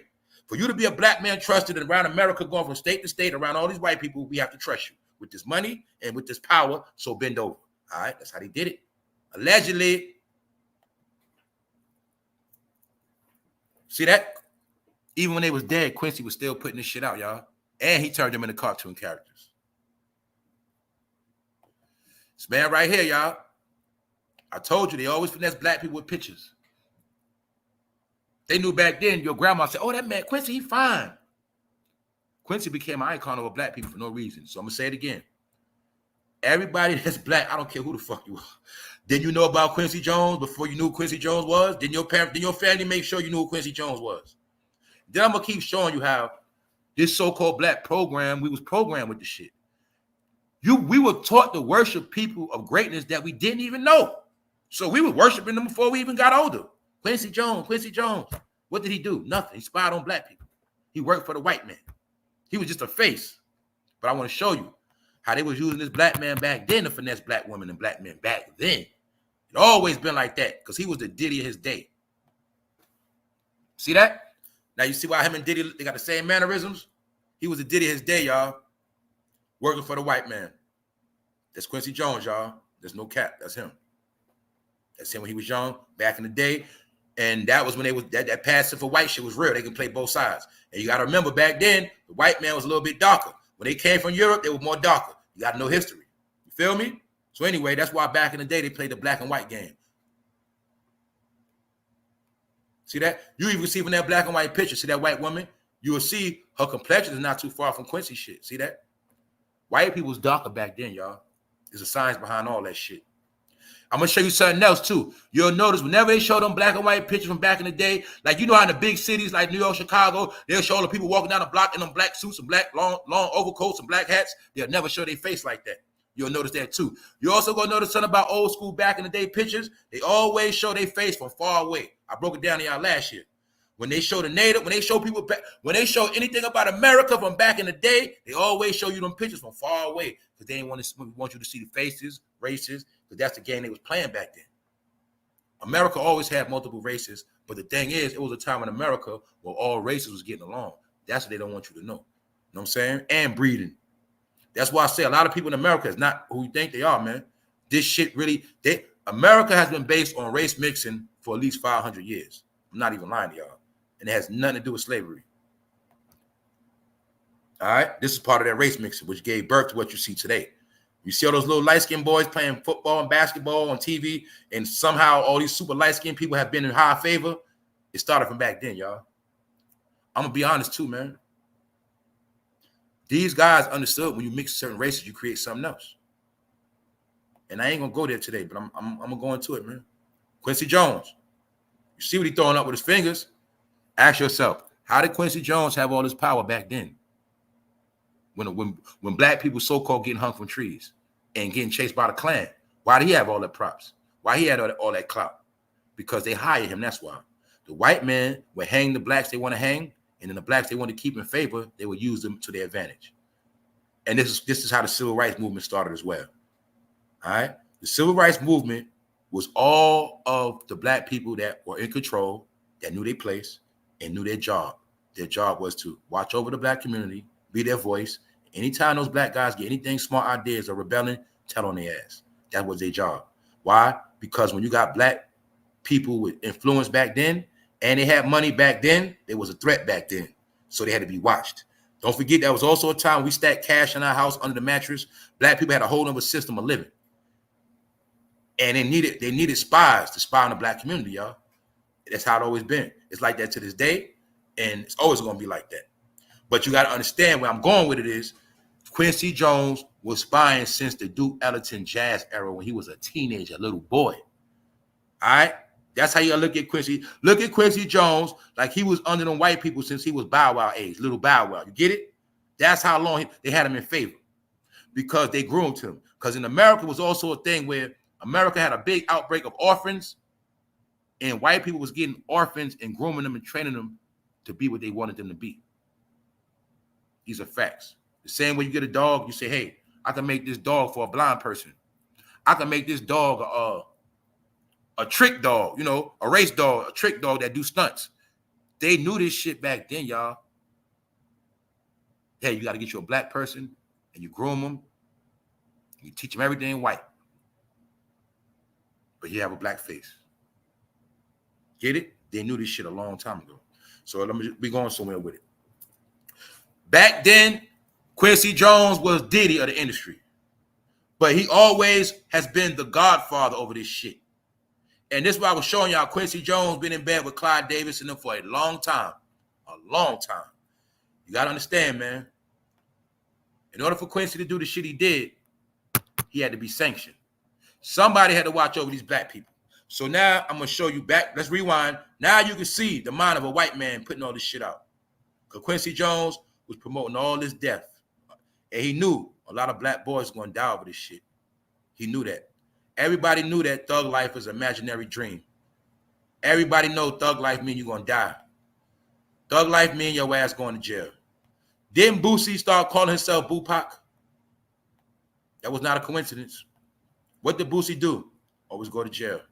Then I break down how every rapper got to have jail on their resume. I already broke all that down before. All of them got to go to jail.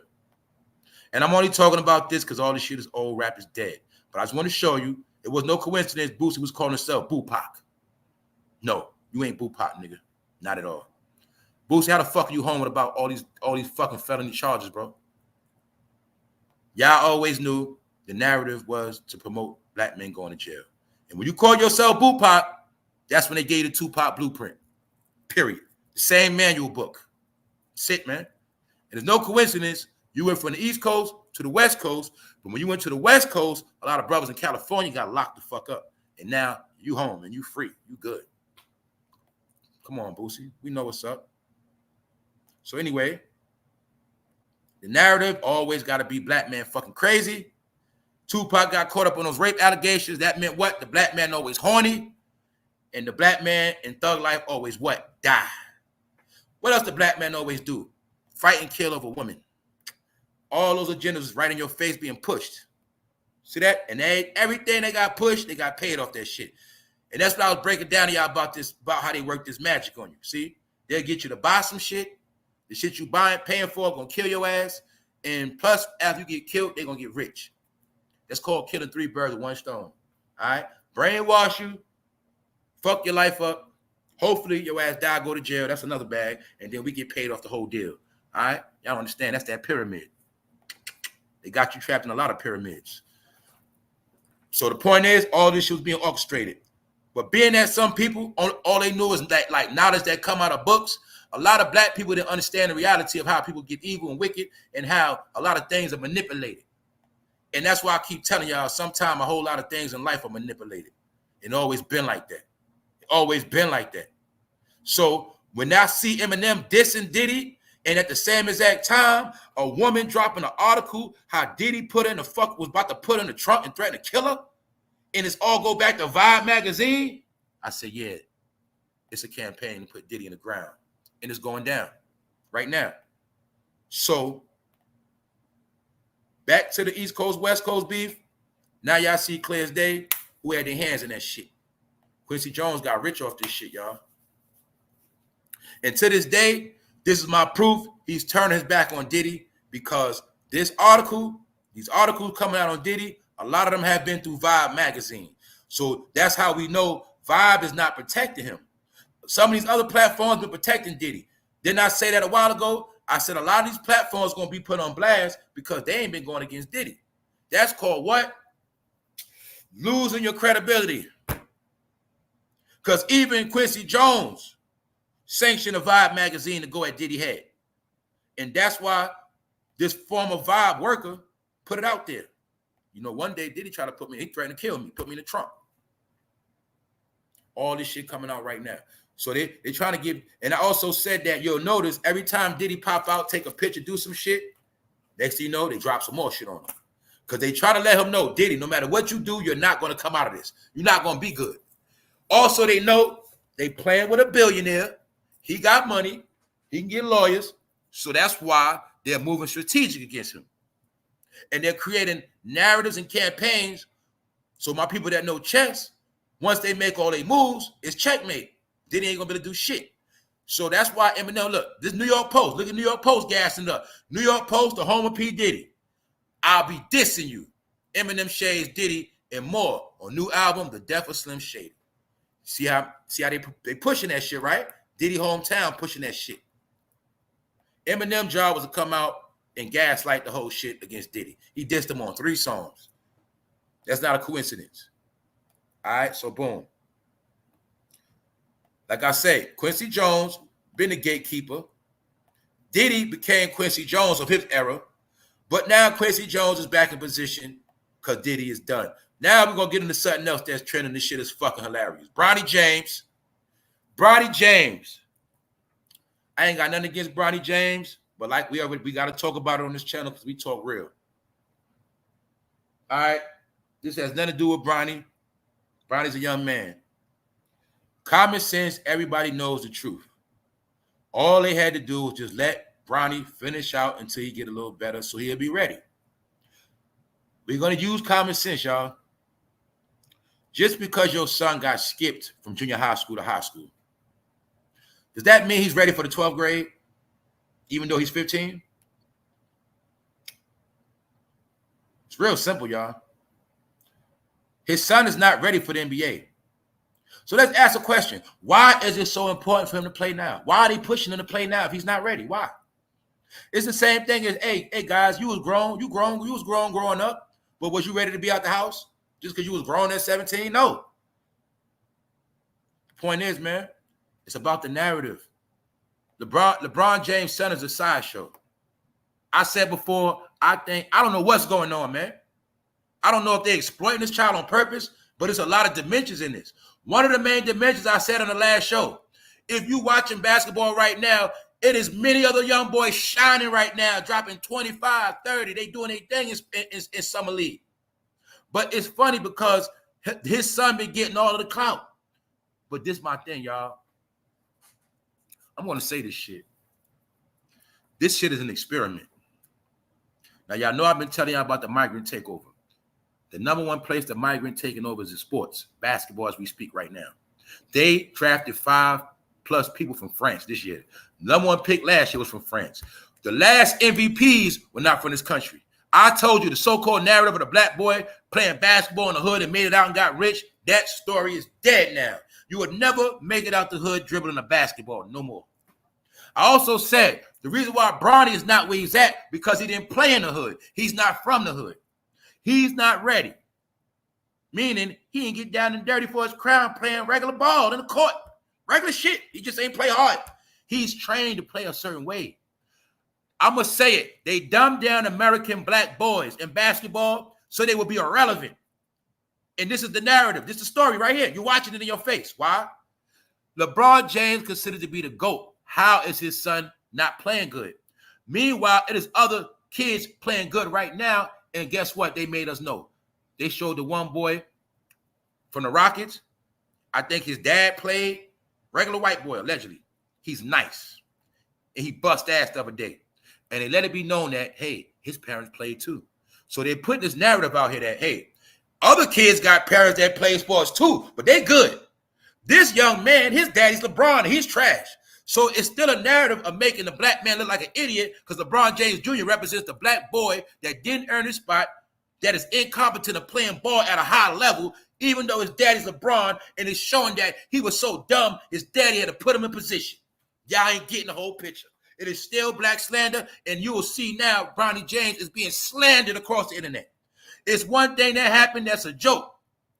Check it out what he did, y'all. They say Bronny James won a tournament of Call of Duty. He won a tournament in Call of Duty. But in basketball, he playing like straight trash. So guess what happened? He catching hell. He catching hell. Know why? They saying this, he should have been working on his game. He should have been working on his shot. Y'all not going to believe this.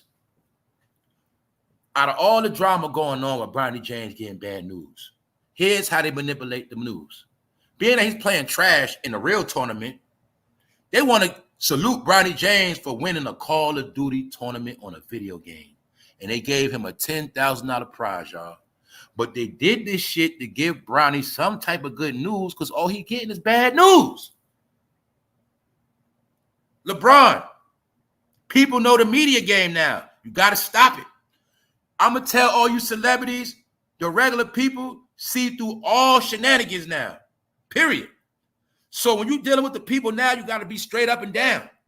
If you don't do that, you're going to always play yourself. Another thing y'all fools didn't understand, since they started making 80-inch TVs, we see shit real clear. So all those tricks y'all was doing, like they go back to this shit I was telling y'all, man, with East Coast, all this shit, look, all of it goes together, y'all. They always banked on tricking us.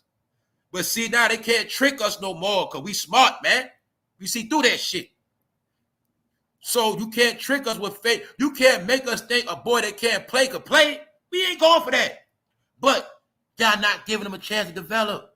So he's getting embarrassed. So I'm going to say it again. In my opinion, LeBron James sacrificed his only begotten son and crucified him in the media. That's my, I don't care what you think. That's what I think, man. LeBron James is an old fucking man trying to play the Olympics.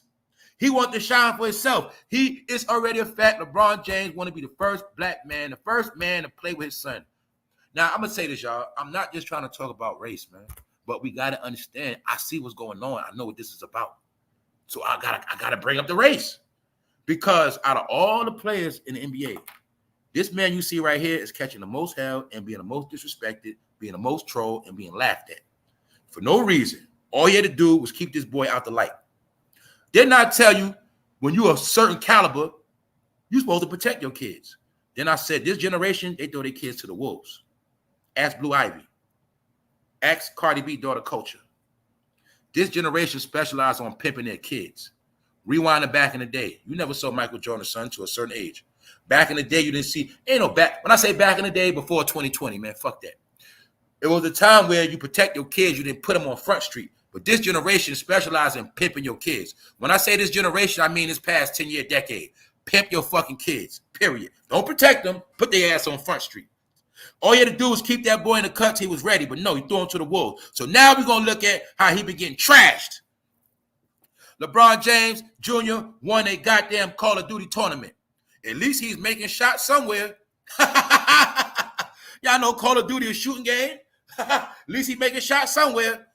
That boy is over 13 from the three-point spot. He missed 13 threes in a row, man. The past 3 games, he's trash. Not trash because he's a bum. He's trash because he's underdeveloped. Hey, ladies, just because your daughter thinks she grown, don't mean she can cook a meal in the kitchen, can she? Simple, right? Don't mean because you put in the kitchen, she gonna cook some shit.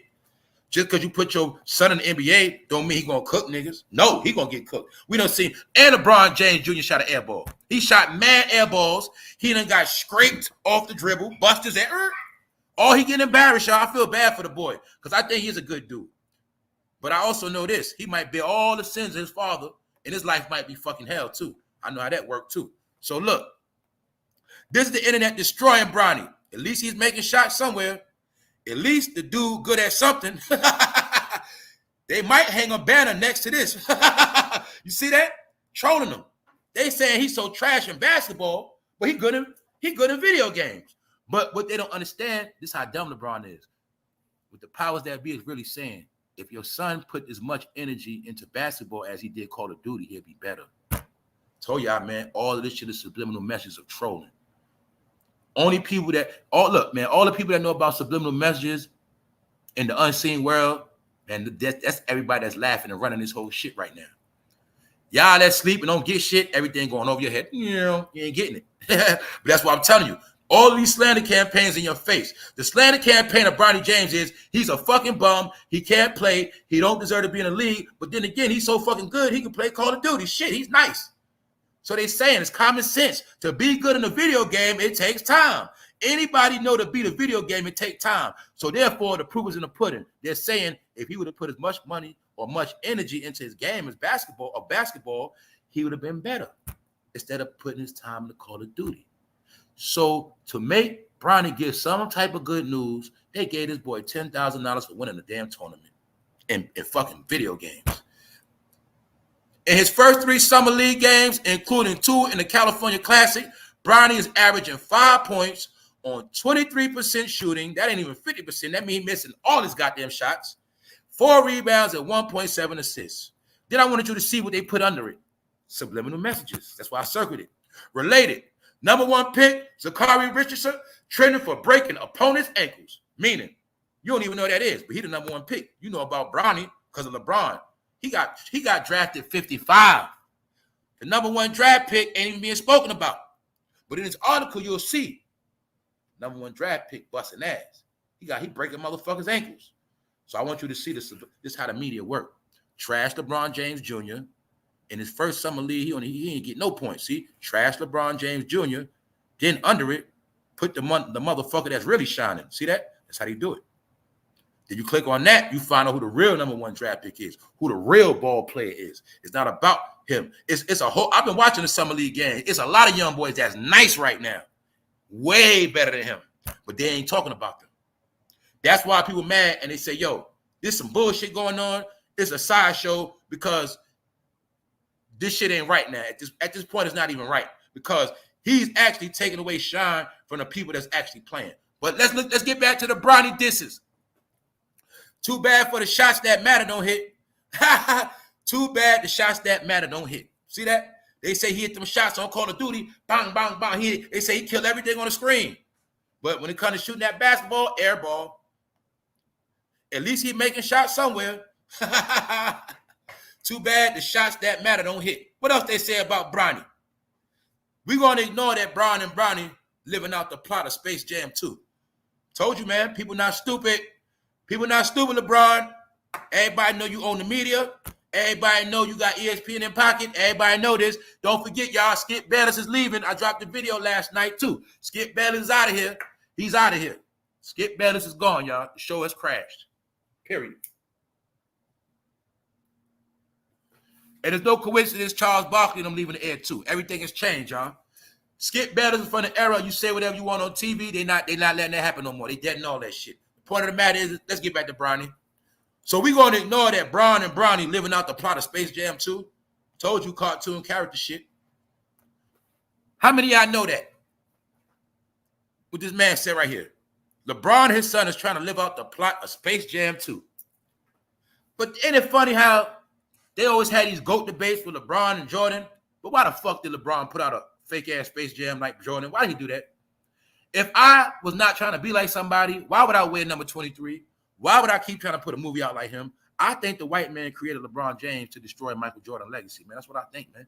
And they making sure they're going to do that shit. I think they wanted to be, it will not be no dark-skinned chocolate man being the head of basketball in history when it's all said and done. This chocolate man, black man, will not be the god of basketball. And I think they put LeBron James, they've been trying to use LeBron to wipe out Jordan history. Everybody knows this. LeBron is owned by ESPN and others, man. I want to say LeBron was raised just like Quincy Jones. Fuck that. Because like I said, I know they like to get young boys they fond of and they make them heroes. I know the game. So that's why when you look at LeBron James' chest, you see that tattoo? Same party. You get it? Y'all know what I'm talking about. LeBron James was groomed and picked by white people too to be the favorite. I don't give a fuck what you say. All right? It was financial backing behind LeBron the whole time. So let's move on to his son. The white man created LeBron James, and they get paid off him. So if LeBron made $1 billion, how much you think they made off LeBron James? Bingo. Let's go. He's working on the wrong type of shooting. He is playing Call of Duty, getting awards. They crown his son with accolades for playing Call of Duty in the middle of summer league basketball when he's supposed to be goddamn busting niggas' ass. He's shooting in the goddamn video game. He shoot on the court, air balls. But it's not his fault. It's dad's fault. His dad didn't groom him. His dad got this boy getting abused. Now look, more. Maybe bro in the wrong league. See that? Public opinion. He working on the wrong shot. So everybody's saying Bronny should have been working on his basketball shot instead of his Call of Duty shots. And this is them trolling this. Y'all see it, NBA Central. This is called trying to be funny, y'all. This is a shot at LeBron and his son and whoever fuck with them. See that? Bronny James won a Call of Duty Modern Warfare 3 tournament. That's some bullshit, y'all. And he probably made sure he won. And why the fuck is they giving Bronny $10,000? Couldn't a regular kid won that?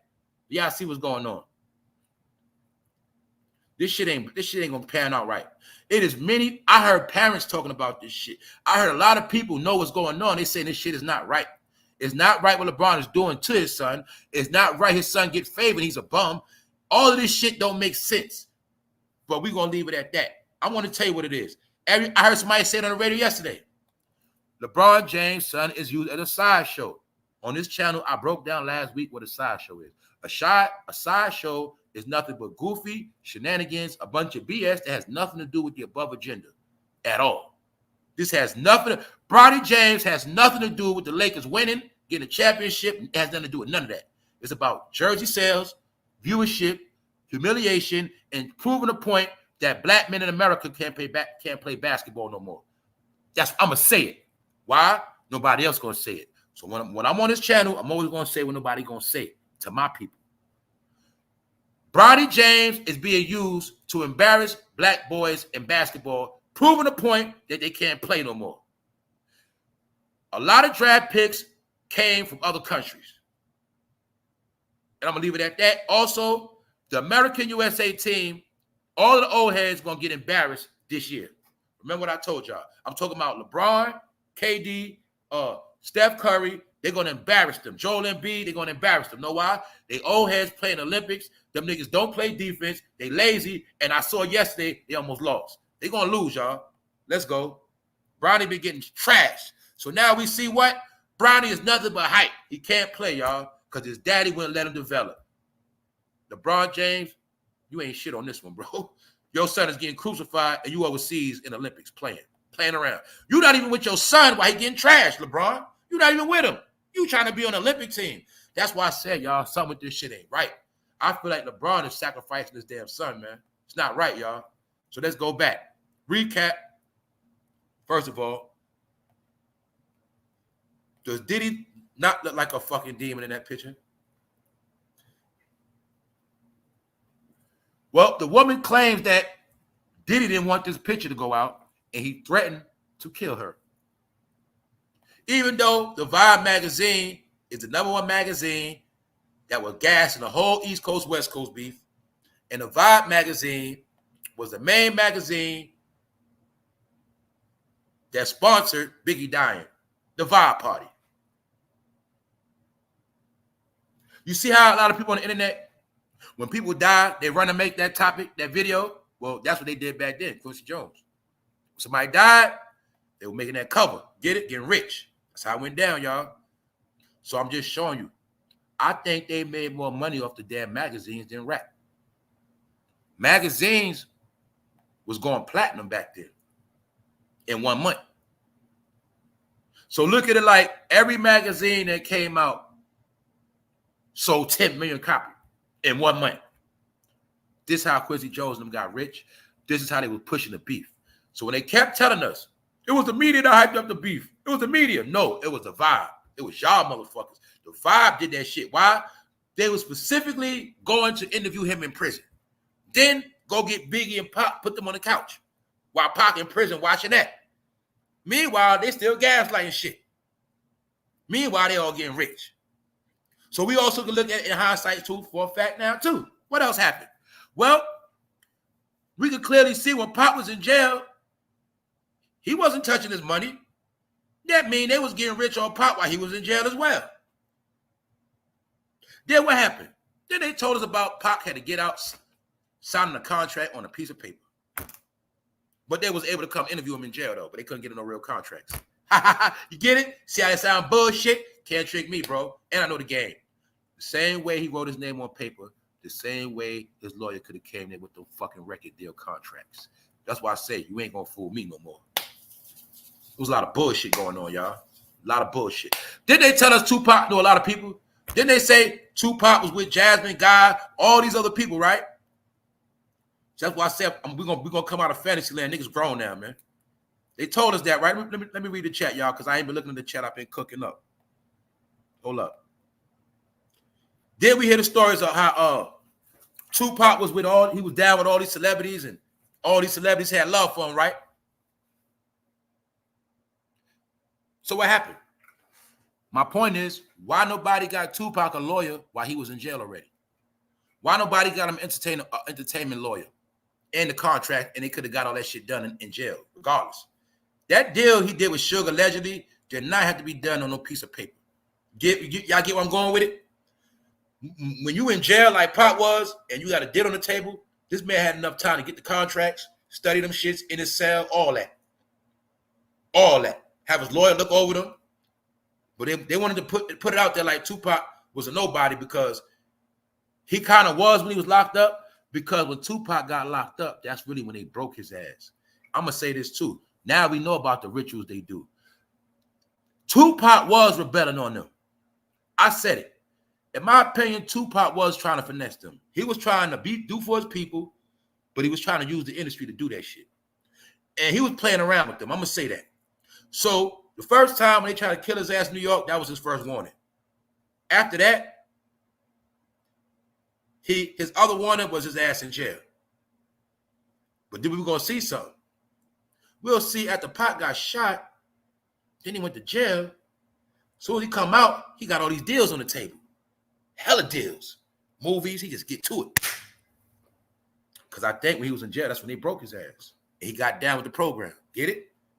That's why we'll see when he got out of jail, he turned up on the East Coast, West Coast beef. Because I think they told Pop what to do when he got out of jail. Set that shit off. And that's what he did. Told you it was all a plot. Then magically, he gets out of jail, he ends up with Quincy Jones' daughter after all those interviews in jail. You see how simple it is now, y'all? When you're not high, dumb, and young? Simple, y'all. Tupac was trying to play both sides, but it backfired on him. Biggie was doing the same thing because he was going to leave. So either way, they made sure neither one of them had no more careers going on. And when he died, they made sure they dropped that hot album called what? No Way Out. Because you niggas ain't going nowhere. And the woman in the article was talking about this specific Vibe magazine, y'all, is right after Biggie died. This was the first situation dealing with after Biggie died, and it was time to get Bad Boy back on track. Because a lot of people knew that shit had died. And this is when they came with the plot to put Bad Boy back on the map. So you will clearly see also, not only is Diddy accused of having his hands in all this shit, the start of Diddy's career is clout chasing the death of Biggie. Did y'all forget that? It was him and Faith. Careers went to another level. Now let me ask you about Faith. Did Faith's career start when Biggie was alive or after he died? And I'll wait.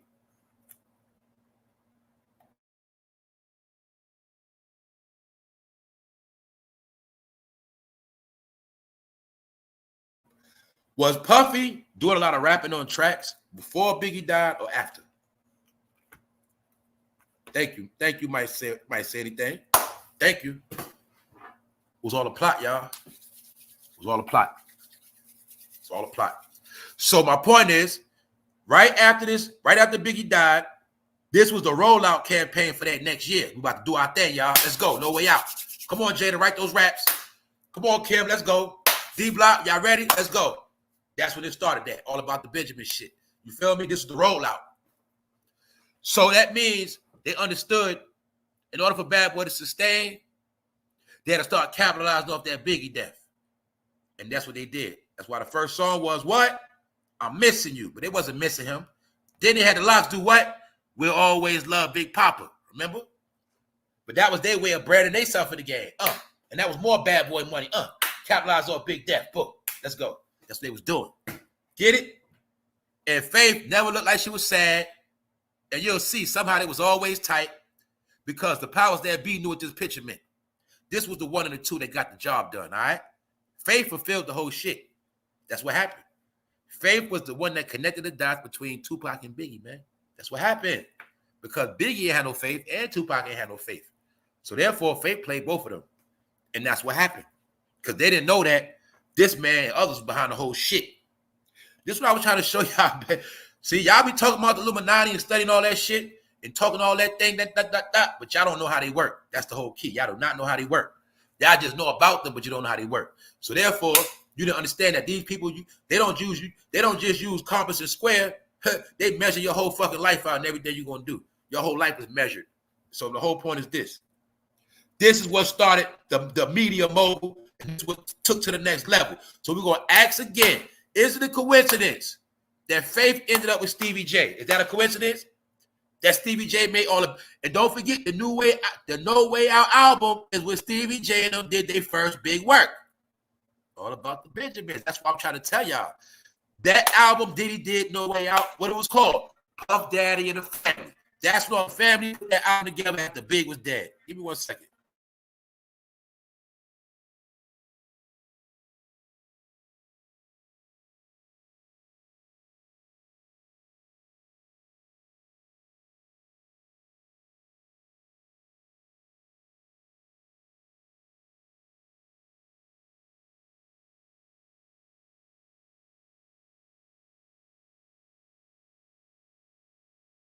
All right, y'all.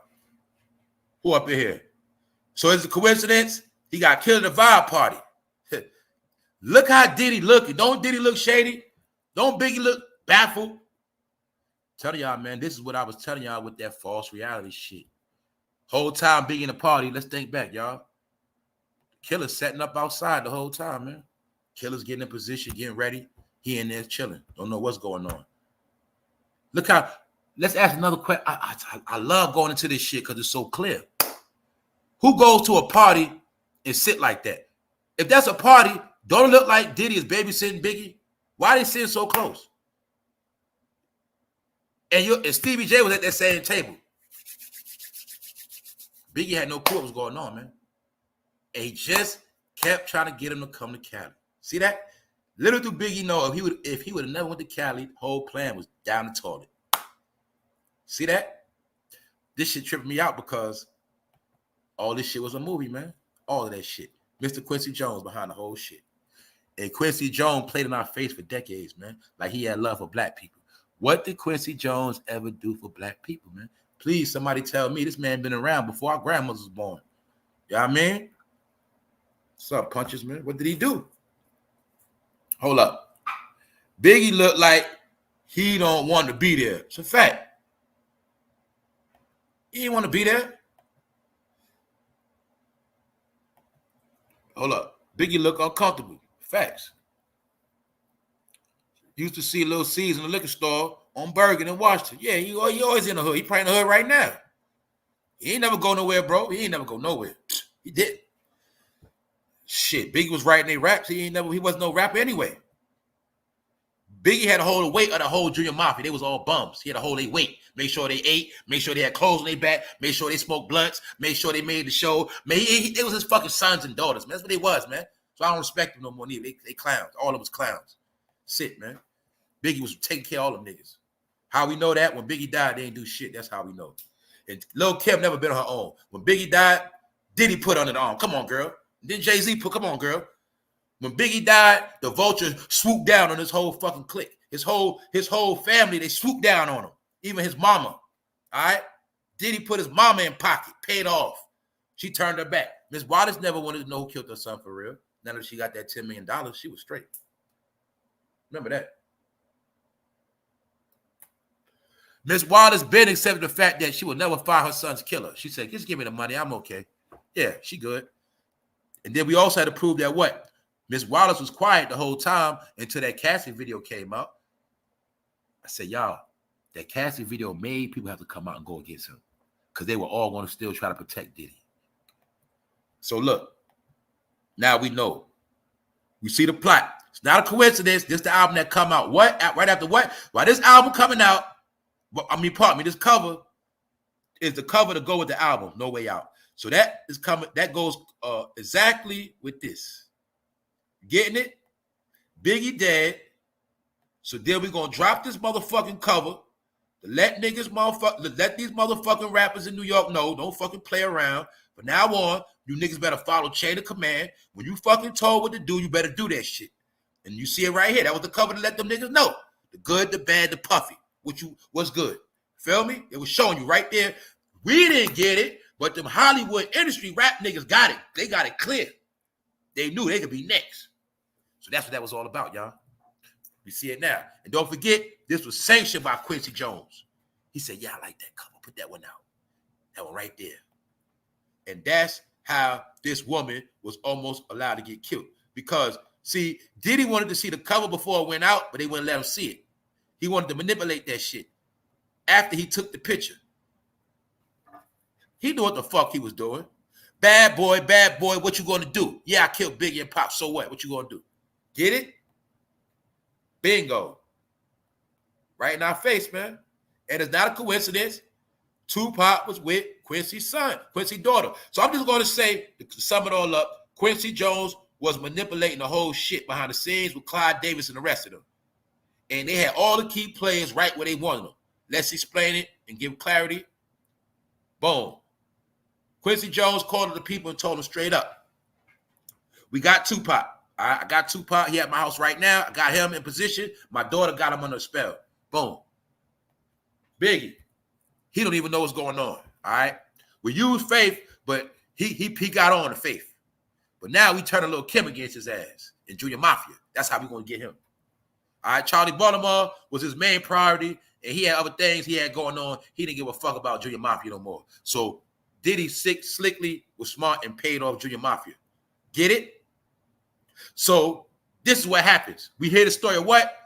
The best way to get somebody is you get somebody close to them to do that shit. They was on that shit back then. Then, is that money in Puffy's hand? Showing us that he paid everybody off. He paid off the Judases. You can't kill Biggie without a Judas. So who was the Judas? Who was the Judas that set Biggie up, y'all? Who from his entourage put that down in his coffin? It's always a Judas, y'all, always. Whenever it's a shady killing and nobody know nothing who did what did nothing, it's always a Judas involved. Somebody set that shit up. So Biggie was in Cali with his whole clique from he was in California with his Brooklyn Day One goons. And nobody did shit. Nobody else got shot. You gonna tell me you don't think Diddy paid off Biggie Peoples? I'm talking about to the driver of his car and all that shit. Biggie was in a false reality. He was not the driver. If I was driving and niggas try to clip me, I might fucking run everybody. I might turn that fucking Suburban into a tank. Get it? That's me. Somehow the driver just stood there. Then again, Gene did told us how they ran the light. The driver just stayed there. See how easy it is for Diddy to take that money and pay everybody off around Biggie, pay them all. Look, all of them niggas, give everybody around Biggie 6 figures. Fuck them. All of them. Give them 6 figures and a bad boy chain. Get it? That's how easy that shit was, y'all. So now we see, man, it was key players in the shit. All of them connected. All of them. So on the back end, the celebration, here you go. It's over for Diddy.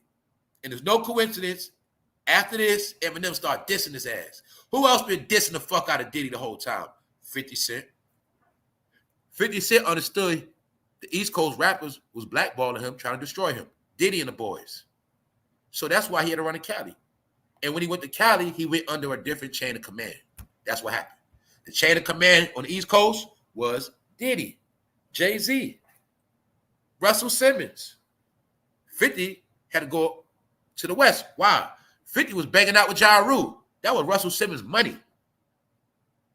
Y'all getting it? That's why 50 was not good in New York no more. And 50 knew the next time they was going to clip his ass. So he had to go to another power on the West Coast.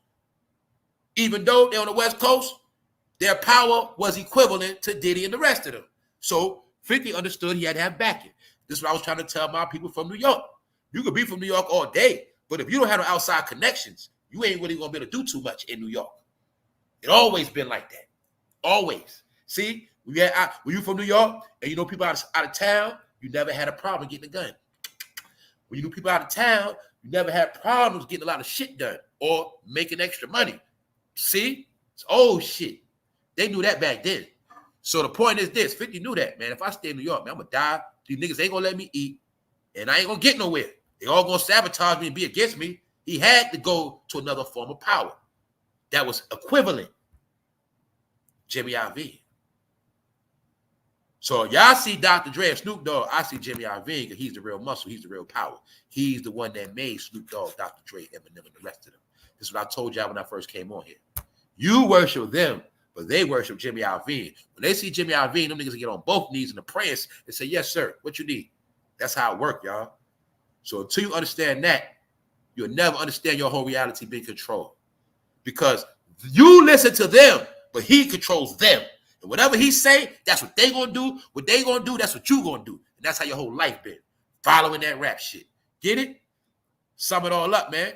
You only get a Hollywood star when you was a good actor. But y'all didn't get it, though. You still ain't get it. Still ain't get it. That's why you lost like Diddy. Lost. See that? They represent the lost black man always in some shit, can't figure nothing out, just fucked up in the head. All right? That's what goes on, y'all. It's a harsh reality. You are the entertainment. All eyes on you. It always been like that, but really right now, it's really like that. Quincy Jones, the first coon, the first sellout, the first white man in blackface. He was spying for the white man back then. A lot of y'all didn't understand that what? The government has people in power. The government has people in all genres of life, all levels of shit. I don't want to say them three-letter names, but the three-letter people always had undercovers in music and Hollywood. You got to check the Hollywood history. When they was in J. Edgar Hoover era, when they was trying to find communists, the government had agents amongst the Hollywood actors and the singers. They had agents. They had agents amongst the rich people to look and scout for communism. It always been like that. So the government always had agents amongst entertainment. That's why I kept telling y'all a lot of those rappers were agents. That's why they never went to jail. You always going to know the rappers who are agents. They never go to jail. That's how it works. All right. If you don't want to believe that, you stupid niggas want to talk about paperwork. That's on y'all dumb niggas. All right. Because it ain't about snitching. Sometimes it's about who you work for. Some of y'all don't know about a government clearance. All right. His name ain't even Quincy Jones. And when you run his social, that shit come on something. Now, I ain't going to go into all that, but some of y'all know what I'm talking about. All right. Only dumb niggas from the hood don't get it. Some niggas are agents, and that's what they do. So as Tupac said, all Quincy Jones like to do is stick his you-know-what and white woman. Here's the picture. But maybe that's his wife, and maybe that's how they gave birth. Maybe that's how he gave birth to this. Tupac's woman. Hollywood is what did all that. So that's why I told y'all, those are lies. Remember I told you back in the day, well, you know how all these people light-skinned because the white man, he raped my ancestors. Lies. Lies. I will show you after slavery, blacks and whites started coming together so much, they had to pass laws to stop that shit. But the thing is, some of the blacks that you thought were blacks, they wasn't blacks. They were natives. Long story short, all those lies about light-skinned people come from white men raping black slaves. No. A lot of that shit was voluntary marriage after slavery. That's why I say, if you don't know the real American history, you're going to still stand like an asshole. All right? There was raping going on, but the white man was raping black men ass too. And he didn't make no race off of black men. He was raping them too. But they never tell you about the stories about the white master raping a black man. He just always say he raped a white woman that made light-skinned people. A lot of race mixing went on after slavery voluntarily. The white man had to literally pass laws to stop blacks and whites from marrying. These are facts. All right? Facts. So other than that, you'll clearly see faith come from that same tree of mixed with black and white. All right? And they created whole new races. Something like that. But on that note, I think that's it, y'all. I think we summed it up. Now you should know the key players, and you should know all this shit was fugazi. And Thug Life, the main purpose of Thug Life was to create a new thought process in America. Because the same exact time they started Thug Life, they started investing in prisons. And part of that whole shit was always to promote that damn prison. Another question, y'all. Until the 90s came out, y'all, did they ever promote us going to prison like that? Growing up, punches. Was going to jail ever cool like that? Meaning, was it promoted? It was a harsh reality, right? But you'll see after Tupac Thug Life, every rapper had to go to jail. And then you started seeing in our neighborhood, people started going to jail faster than ever. Because when they passed those crack laws, they made it where little black boys get 5 years for a little piece of crack. And then a white person get caught with a whole ounce of cocaine and they get a slap on the wrist. This is when they started manipulating the laws to fry black people. It started back there, y'all, with this whole beef shit. So now you see Quincy Jones, he ain't your brother for real. He just looked like something, but he ain't. Get it? Only because he's old. But back in the day, Quincy Jones was in the passing for white, y'all. Because Quincy Jones was raised to be a white man. And people thought I was playing around. Nope, was not. He was raised to be white. He ain't the only one. You got to go back into that Thurgood Marshall. Remember that stuff they raised us on? Thurgood Marshall, Farrakhan. Get it? Yeah. Adam Clayton Powell. They were creating their own race for them back then. They was creating their own race of black people to do their work back then. They was creating their own race of black people to watch over the real black people. This is what they did, y'all. The people that run this world are high scientists, y'all. They didn't just put the lemon with the orange to get a grapefruit. No. They understand you take the black and white, you get something else.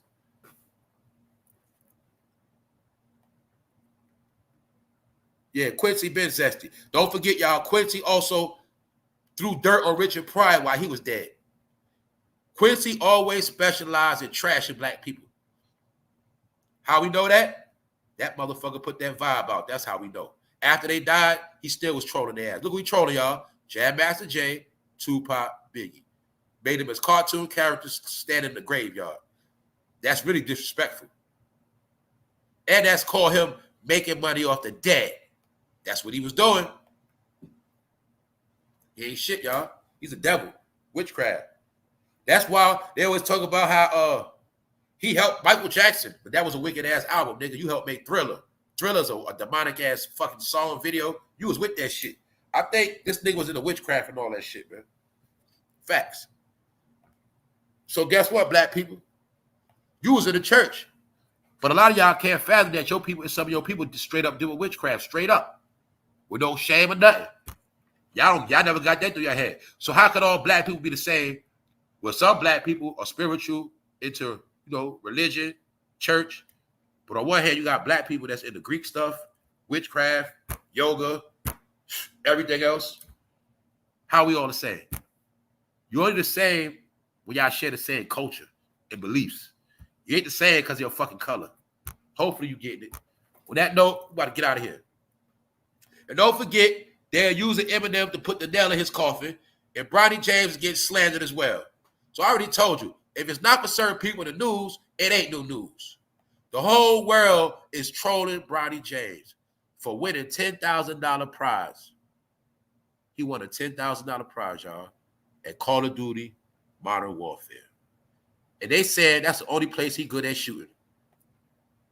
At least he's making shots somewhere. At least dude good at something. They might hang a banner next to them. They might hang the banner next to the first place. Get that boy a banner for winning on that shit. He's supposed to get a banner in basketball. Look. In his first 3 Summer League games, including 2 in the California Classic, Bronny is averaging 5 points. Too bad the shots that matter don't hit. Damn, bro. Because this boy shooting air balls on the court, y'all. But when it comes to Call of Duty, they say he's shooting everything. He hit all his shots. We going to ignore that Bronny living out the plot for Space Jam 2? He's working on the wrong type of shooting. They having a ball with this boy, y'all. Everybody knows for a fact, it's not a secret. LeBron James Jr. cannot, he's not good, y'all. He can't shoot. He's embarrassing himself. Maybe bro is in the wrong league, saying that he needs to stay in this league right here, the Call of Duty Tournament League. That's the only place he won at. But this was also to make sure he gets some good news. That's all it was. Anyway, it's becoming a joke.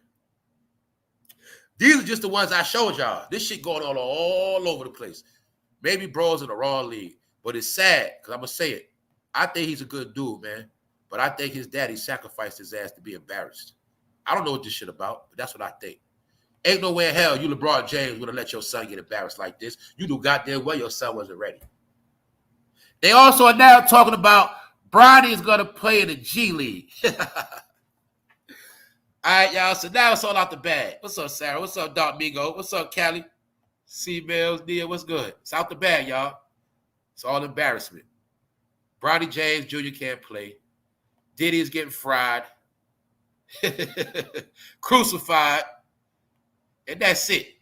And I told you, man, Quincy Jones is a damn white man. He's a damn devil himself. He was a devil in the flesh. Damn devil. Straight up devil. All right? Watch black people suffer, die, go to jail, and watch niggas kill each other over the East Coast, West Coast beef, and this motherfucker sleep good at night. Biggie dead, our favorite. Tupac dead, our favorite. This nigga sleep good at night. Yeah, you get it? Boom. He made all his bones off that whole beef shit. So on that note, y'all, we're going to get out of here. Hey, thank you very much. Salute, Rollo. That's what it says. Hold up. Yeah, salute, y'all. Thank you very much, everybody that been donating, Cash App, Super Chat, buying stickers, all of that. If I see you, if I didn't see you, I apologize. Just know I always appreciate everybody. On that note, y'all, we're going to get out of here. Hold up. Yeah, it's yeah. That's the whole point with the G League. All they had to do was just let Bronny in the regular way and just put him in the G League without all the hype. He was straight without all the hype. His dad said, my son better than half the brothers on the bench. Half the NBA players right now, my son better than half of them. He said that. That was foul. So that's what happened, man. LeBron got something to do with all this shit, man. Period. All right, y'all. So let's go. I'll read the chat. We getting out of here. So now y'all see it. No more discrepancies. Quincy Jones was always white. Quincy Jones been the godfather, overseer, spy of the black community. All right? You get it now? For those on the recap, ask yourself, how was a black man able to do all this stuff back then? He was spying since he was a teenager. Facts. What is Quincy Jones' background story? Where did they find him at? Those are the stories you never gonna know. Certain people that suspect, you never gonna know their full story. And they don't do interviews and tell you shit. When did Diddy ever sit down and give you a real interview? So I'm gonna tell you, I know how this shit go. When did Beyonce sit down and give you a real interview? The certain sketchy individuals will never give you a real interview. You don't know shit about them for real. You don't know about their real background. You don't. So we're going to leave that at that. To show you that everything you thought you knew is because they wanted you to know. The real shit you have no clue of. That's my whole point. So on that note, we about to get hold up. The white man looked like Paul Walker. That might be Paul Walker daddy. Shit, that's how that shit go. That might be his dad. Hollywood is a big family. You got to know the history. That shit go back. Certain families started Hollywood, period. It's controlled to this day by certain families. So I'm going to say it again. Certain people are Hollywood and certain people move to Hollywood. When you understand that shit, you'll understand. But I'm only saying all of this. It don't matter, y'all, because all of this shit is over. So I'm only talking about these topics because it is officially over. That's why I'm talking about everything in hindsight. Rear view. All this is rear view shit we talking. The only thing current is LeBron James Jr. That's it. Everything else is hindsight, y'all. Everything we talking about. Hindsight. This is the victory lap right here. The West won the war. When it comes to this, when it comes to success, we don't have no much successful people. Your last successful king, New York, there you go. He's done. The other successful king you had, he's dead. The other successful king you got in the industry, he's on the run laying low. So that's why this is their victory lap. They get the glory in the end. Then I tell you how the glory comes in the end. Why? Snoop Dogg don't got to hide out. Dre don't got to hide out. Eminem don't got to hide out. 50 Cent don't got to hide out. They're living in their glory. That's what that's called. Diddy is living in his shame. He got to hide out. When you're a celebrity, influencer, your face is your power. Your name is your power. When you got to hide, you've been destroyed. That's what happened. So that's why the victory lap is taking place. They the winners and Diddy is the loser. Bad guy. So now y'all getting this virtual war, this matrix. This all matrix shit I'm talking about. Other than that, y'all enjoy y'all day. Make sure y'all check the video I did with Cam. Skip Bayless, he out of here. You feel? He's out of here. But you got to remember this too, y'all. I ain't going to forget about this. Before we go. Skip Bayless destroyed Shannon Sharp, man. Skip Bayless was able to take this man out of his character. This man made this man cry on national TV, man. But I really, really think Shannon cried because he was so... Y'all know how that shit go in the hood. Shannon really wanted to fuck him up, but he couldn't. So he had to take a lot of his shit. But I also wanted you to see how they made sure they got that narrative on TV of the black man that's still a little boy and he ain't really got no power. And you can basically say what you want to him. And that's what Skip did. Did you see Skip? You see Skip show his true colors for real? Now, I rock with Skip in sports. But Skip represented a white man with no compassion, too. He didn't give a fuck. And when he got tired of... See, Skip from Oklahoma, he understood something, too. Skip understood that a lot of white people didn't like him. So, I'm going to say it again. When you're white and white people don't like you, you have to deal with the black people. They knew this shit back then. Because the average white man that knew about, money and shit, they knew that if their white peers didn't support them, they would be broke and fucked up. So they always knew they had to get the black dollar. Skip knew that with TV. See, even though he helped out a lot of black people like Stephen A. and Shannon Sharp, Skip Bayless always knew he needed the black man to be successful on that damn TV too. He also understood the dynamic of black and white. The dynamic of black and white is debate. It's adversity. It's what? Chess. Good versus evil. He knew that. So Skip knew part of the success of his show would be black and white. Why? If you took Skip Bayless with two other white men, it would have never hit the same. It wouldn't hit the same. So he always knew the formula. Black and white make money. I already told y'all this shit. So therefore, Skip always kept a black man around to help him out. So that's why you'll see when Shannon left Stephen A., he had Lil Wayne. He understood dynamics of black and white. He also understood that if he say certain shit out of his mouth, if it's a black man there, he won't get labeled as racist. But I'm not going to say Skip is racist, but I'm just going to say he understood the dynamics of TV in the black and white game. So he would play the black and white game with Shannon, but when Shannon would get on his nerves, he would bark on Shannon, try to put him back in his place. Basically, like, look, I'm the white man that did journalism. You're the black player that played football. You're a jock, and stay in your place. And that's why Skip would get disrespectful. You're supposed to be a 3-time Hall of Famer. You're supposed to be the guy that know. He would disrespect him. And Shannon had to take that shit. And you got to remember, Shannon's from the South. It's not a coincidence he had a down South brother on that TV to take foot up his ass to make him look like a dumb nigga. But Shannon wasn't going for that shit. So therefore, they started bumping heads, in my opinion. So now, Skip, you got to take the L. You finished. You're done. And now Shannon and LeBron get the last laugh. It's that simple. Your show got dry. You try to do podcasts. That shit is dry. The game has changed, but you did start one thing. You started that debate. And you got to understand, y'all, it was a whole era of debating. The whole Obama era was about debating. That's why also this show was successful. And see, I'm going to say it again. Black people, you got too wrapped up in debating. You started thinking everything had to be challenged. Everything, no, my way is better. My way better. No, this way. You started debating too much. Well, really, it's about, look, I got my view, you got yours. So what? But this is when all that shit started, debating. This is when they understood that you get rich off debating. That's why when Obama was in office, you was debating about race, you was debating about sex, you was debating about every fucking thing. But look how many years niggas wasted debating. Because people that debate don't really know. They just debate. When you know shit, it ain't a debate. So on that note, y'all, I just wanted y'all to see what I say at the beginning of this year. I said a lot of people gonna rise this year, and some people gonna fall this year. Was I wrong yet? Shannon Sharp just got his big deal a couple months ago. He got fired. I ain't say fired. They doing it respectful, all right? They're gonna let Skip walk away. I also showed you Cameron. Did Cameron come up this year?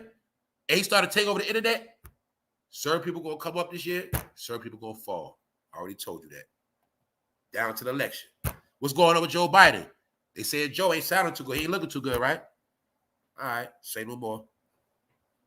On that note, y'all, about to get out of here for show. For those Fame Live, man. Thank y'all for tapping in. Thank y'all all for bringing that good energy. Got more coming. Y'all stay tuned. On that note, we out. And yeah, fat punch. Yeah. That's his finesse game. Yeah. I peeped that years ago. Yeah, y'all, I ain't gonna lie. Skip Bayless finesse me with that shit too. Skip Bayless got a story about how he was raised by a black woman, y'all. But it really was his goddamn maid, a nanny. You gotta know something. Back then, white people had black people cleaning their house up when he was a boy. When he was a boy, it was a black woman that cleaned his house. It helped raise him. Because the nanny had to hold a white boy too and feed him and all that too. Yeah, take care of the kids. So Skip always tell a story about how he was raised by a black woman. I forgot what her name was. It wasn't nanny. It was something like that. Mammy, some shit like that. But yeah, he did use that story. I'm going to be real, John. Yo, Punch, I think that shit was made up, man. I think he made that shit up. I don't believe that shit. But yeah, y'all, Skip, he finessed me with that sympathy card. He was raised by a black woman, man. He did. And he said his daddy was an alcoholic. He used to beat the shit out of his mother, man. So I ain't gonna lie, he did get me with that story. But I ain't gonna lie, I kind of could believe, I kind of understand how he relate with black people because he grew up in a broken home. And I'm gonna be honest, I'm gonna be fuck all that. Those broken white homes, they be way worse than black homes, for real. They be having that real dysfunction. And we call them poor white trash. But they be having hell in their house. But Skip grew up, his daddy was beating the shit out of his mother. His mother was an alcoholic. And he said he was raised by a black woman. So he grew up fucked up. Other than that, that's what he said. But now his ass out of here. So on that note, y'all, enjoy y'all day. We out. One.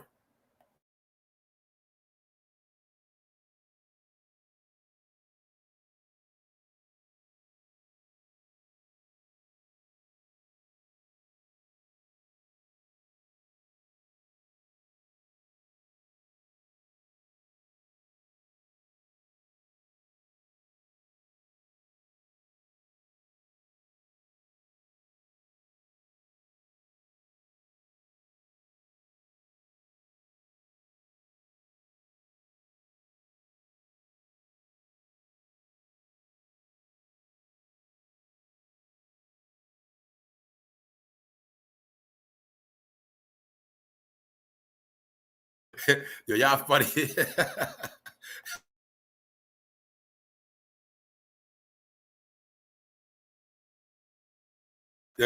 She said, I can't believe he made up a nanny. Yeah. Yo, Skip had a fucking sympathy card ready for black people. Yo, I ain't gonna lie.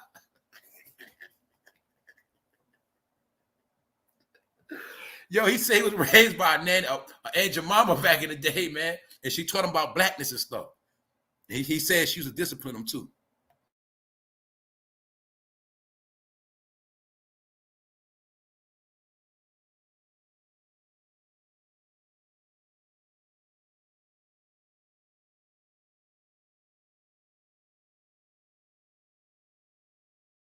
Faith set Biggie up, y'all. That whole shit was a plot. Keyword of Christopher Christ. What's her name? Faith. She ain't had no faith in Christ.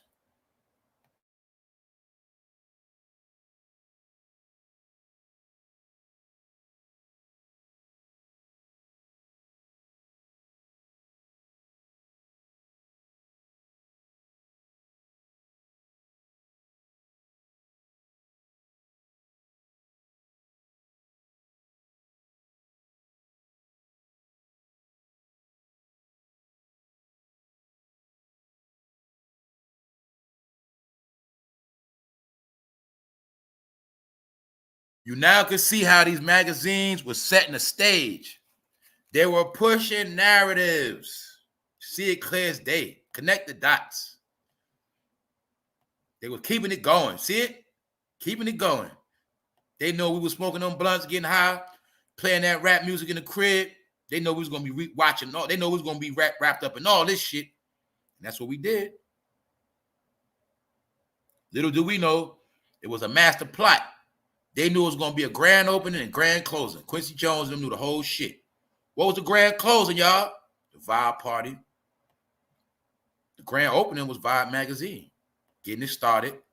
When it's all said and done, these magazines are going to stir the whole situation. The magazines are going to be the connect the dots to get them to that Vibe party, and the saga will be over. Grand opening, grand closing. See that? And don't forget, Quincy Jones even made money off the fucking Vibe party.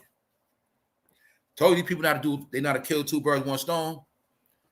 Let you kill yourself and get rich off you while you're dying. How they do it? Well, while you was selling drugs and being a street nigga, you was buying a lot of merchandise, making shit move, helping investments on the stock market jump. And then when you got locked up, you went to prison, they made money off you off that. And when you went in the ground, they made money off of that. All the way to your whole failure. When you was buying the drugs, everybody get paid off you till the day you die. That's how it worked. Get paid off them to the day they die. So we get them to invest in their own fucking death. They don't even know this shit. That's how it worked, y'all. I'm telling you this shit. But it's all old now, man. Many of our people already fell a victim to this shit. They understood, man. You could slay them and get rich off them as you slaying them. Then, when they're gone, you just take all their shit back.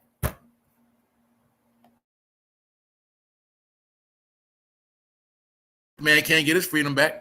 Look at Boosie, man. Once again, y'all, that is not Lil Boosie. That is a Lil Boosie knockoff, a clone. This man got arrested for some shit he didn't even do. He didn't even do the shit, y'all. They had to let him go. That nigga is not, this is not Boosie. You looking at y'all, that's the fake Boosie. You can't make this up. Because they also said some shit. Whatever rapper's successful, they say it's black men that would try to look just like that rapper, man. That's what they said. You see that nigga was trying to look. So you know in his hood, he got a lot of coochie looking like Boosie. Anybody that like Boosie, they automatically drop their draws to him. That is not Boosie, y'all. I also want to show y'all how it is a such thing as niggas getting cloned out here. And it's a such thing as a knockoff nigga. If I ain't gonna lie, yo, this dude could have got rich robbing a lot of clubs acting like Boosie, man. That's what I would have did. I'd have got rich in one weekend. Act like Boosie, get the money, dip out the back door. Just be out, just be gone. Boosie, nigga, whole time, Boosie got about 5 motherfuckers want to kill his ass. Because he took the show money, man. That ain't Boosie. That's not Boosie. Yo, that shit tripped me out when I saw that shit. That's the real Boosie. Boosie is home, y'all, after catching 8 gun charges as a convicted felon. He's home, y'all. You still fuck with that rap shit? You now got the proof. Rappers are snitches. What else? They everything in the book.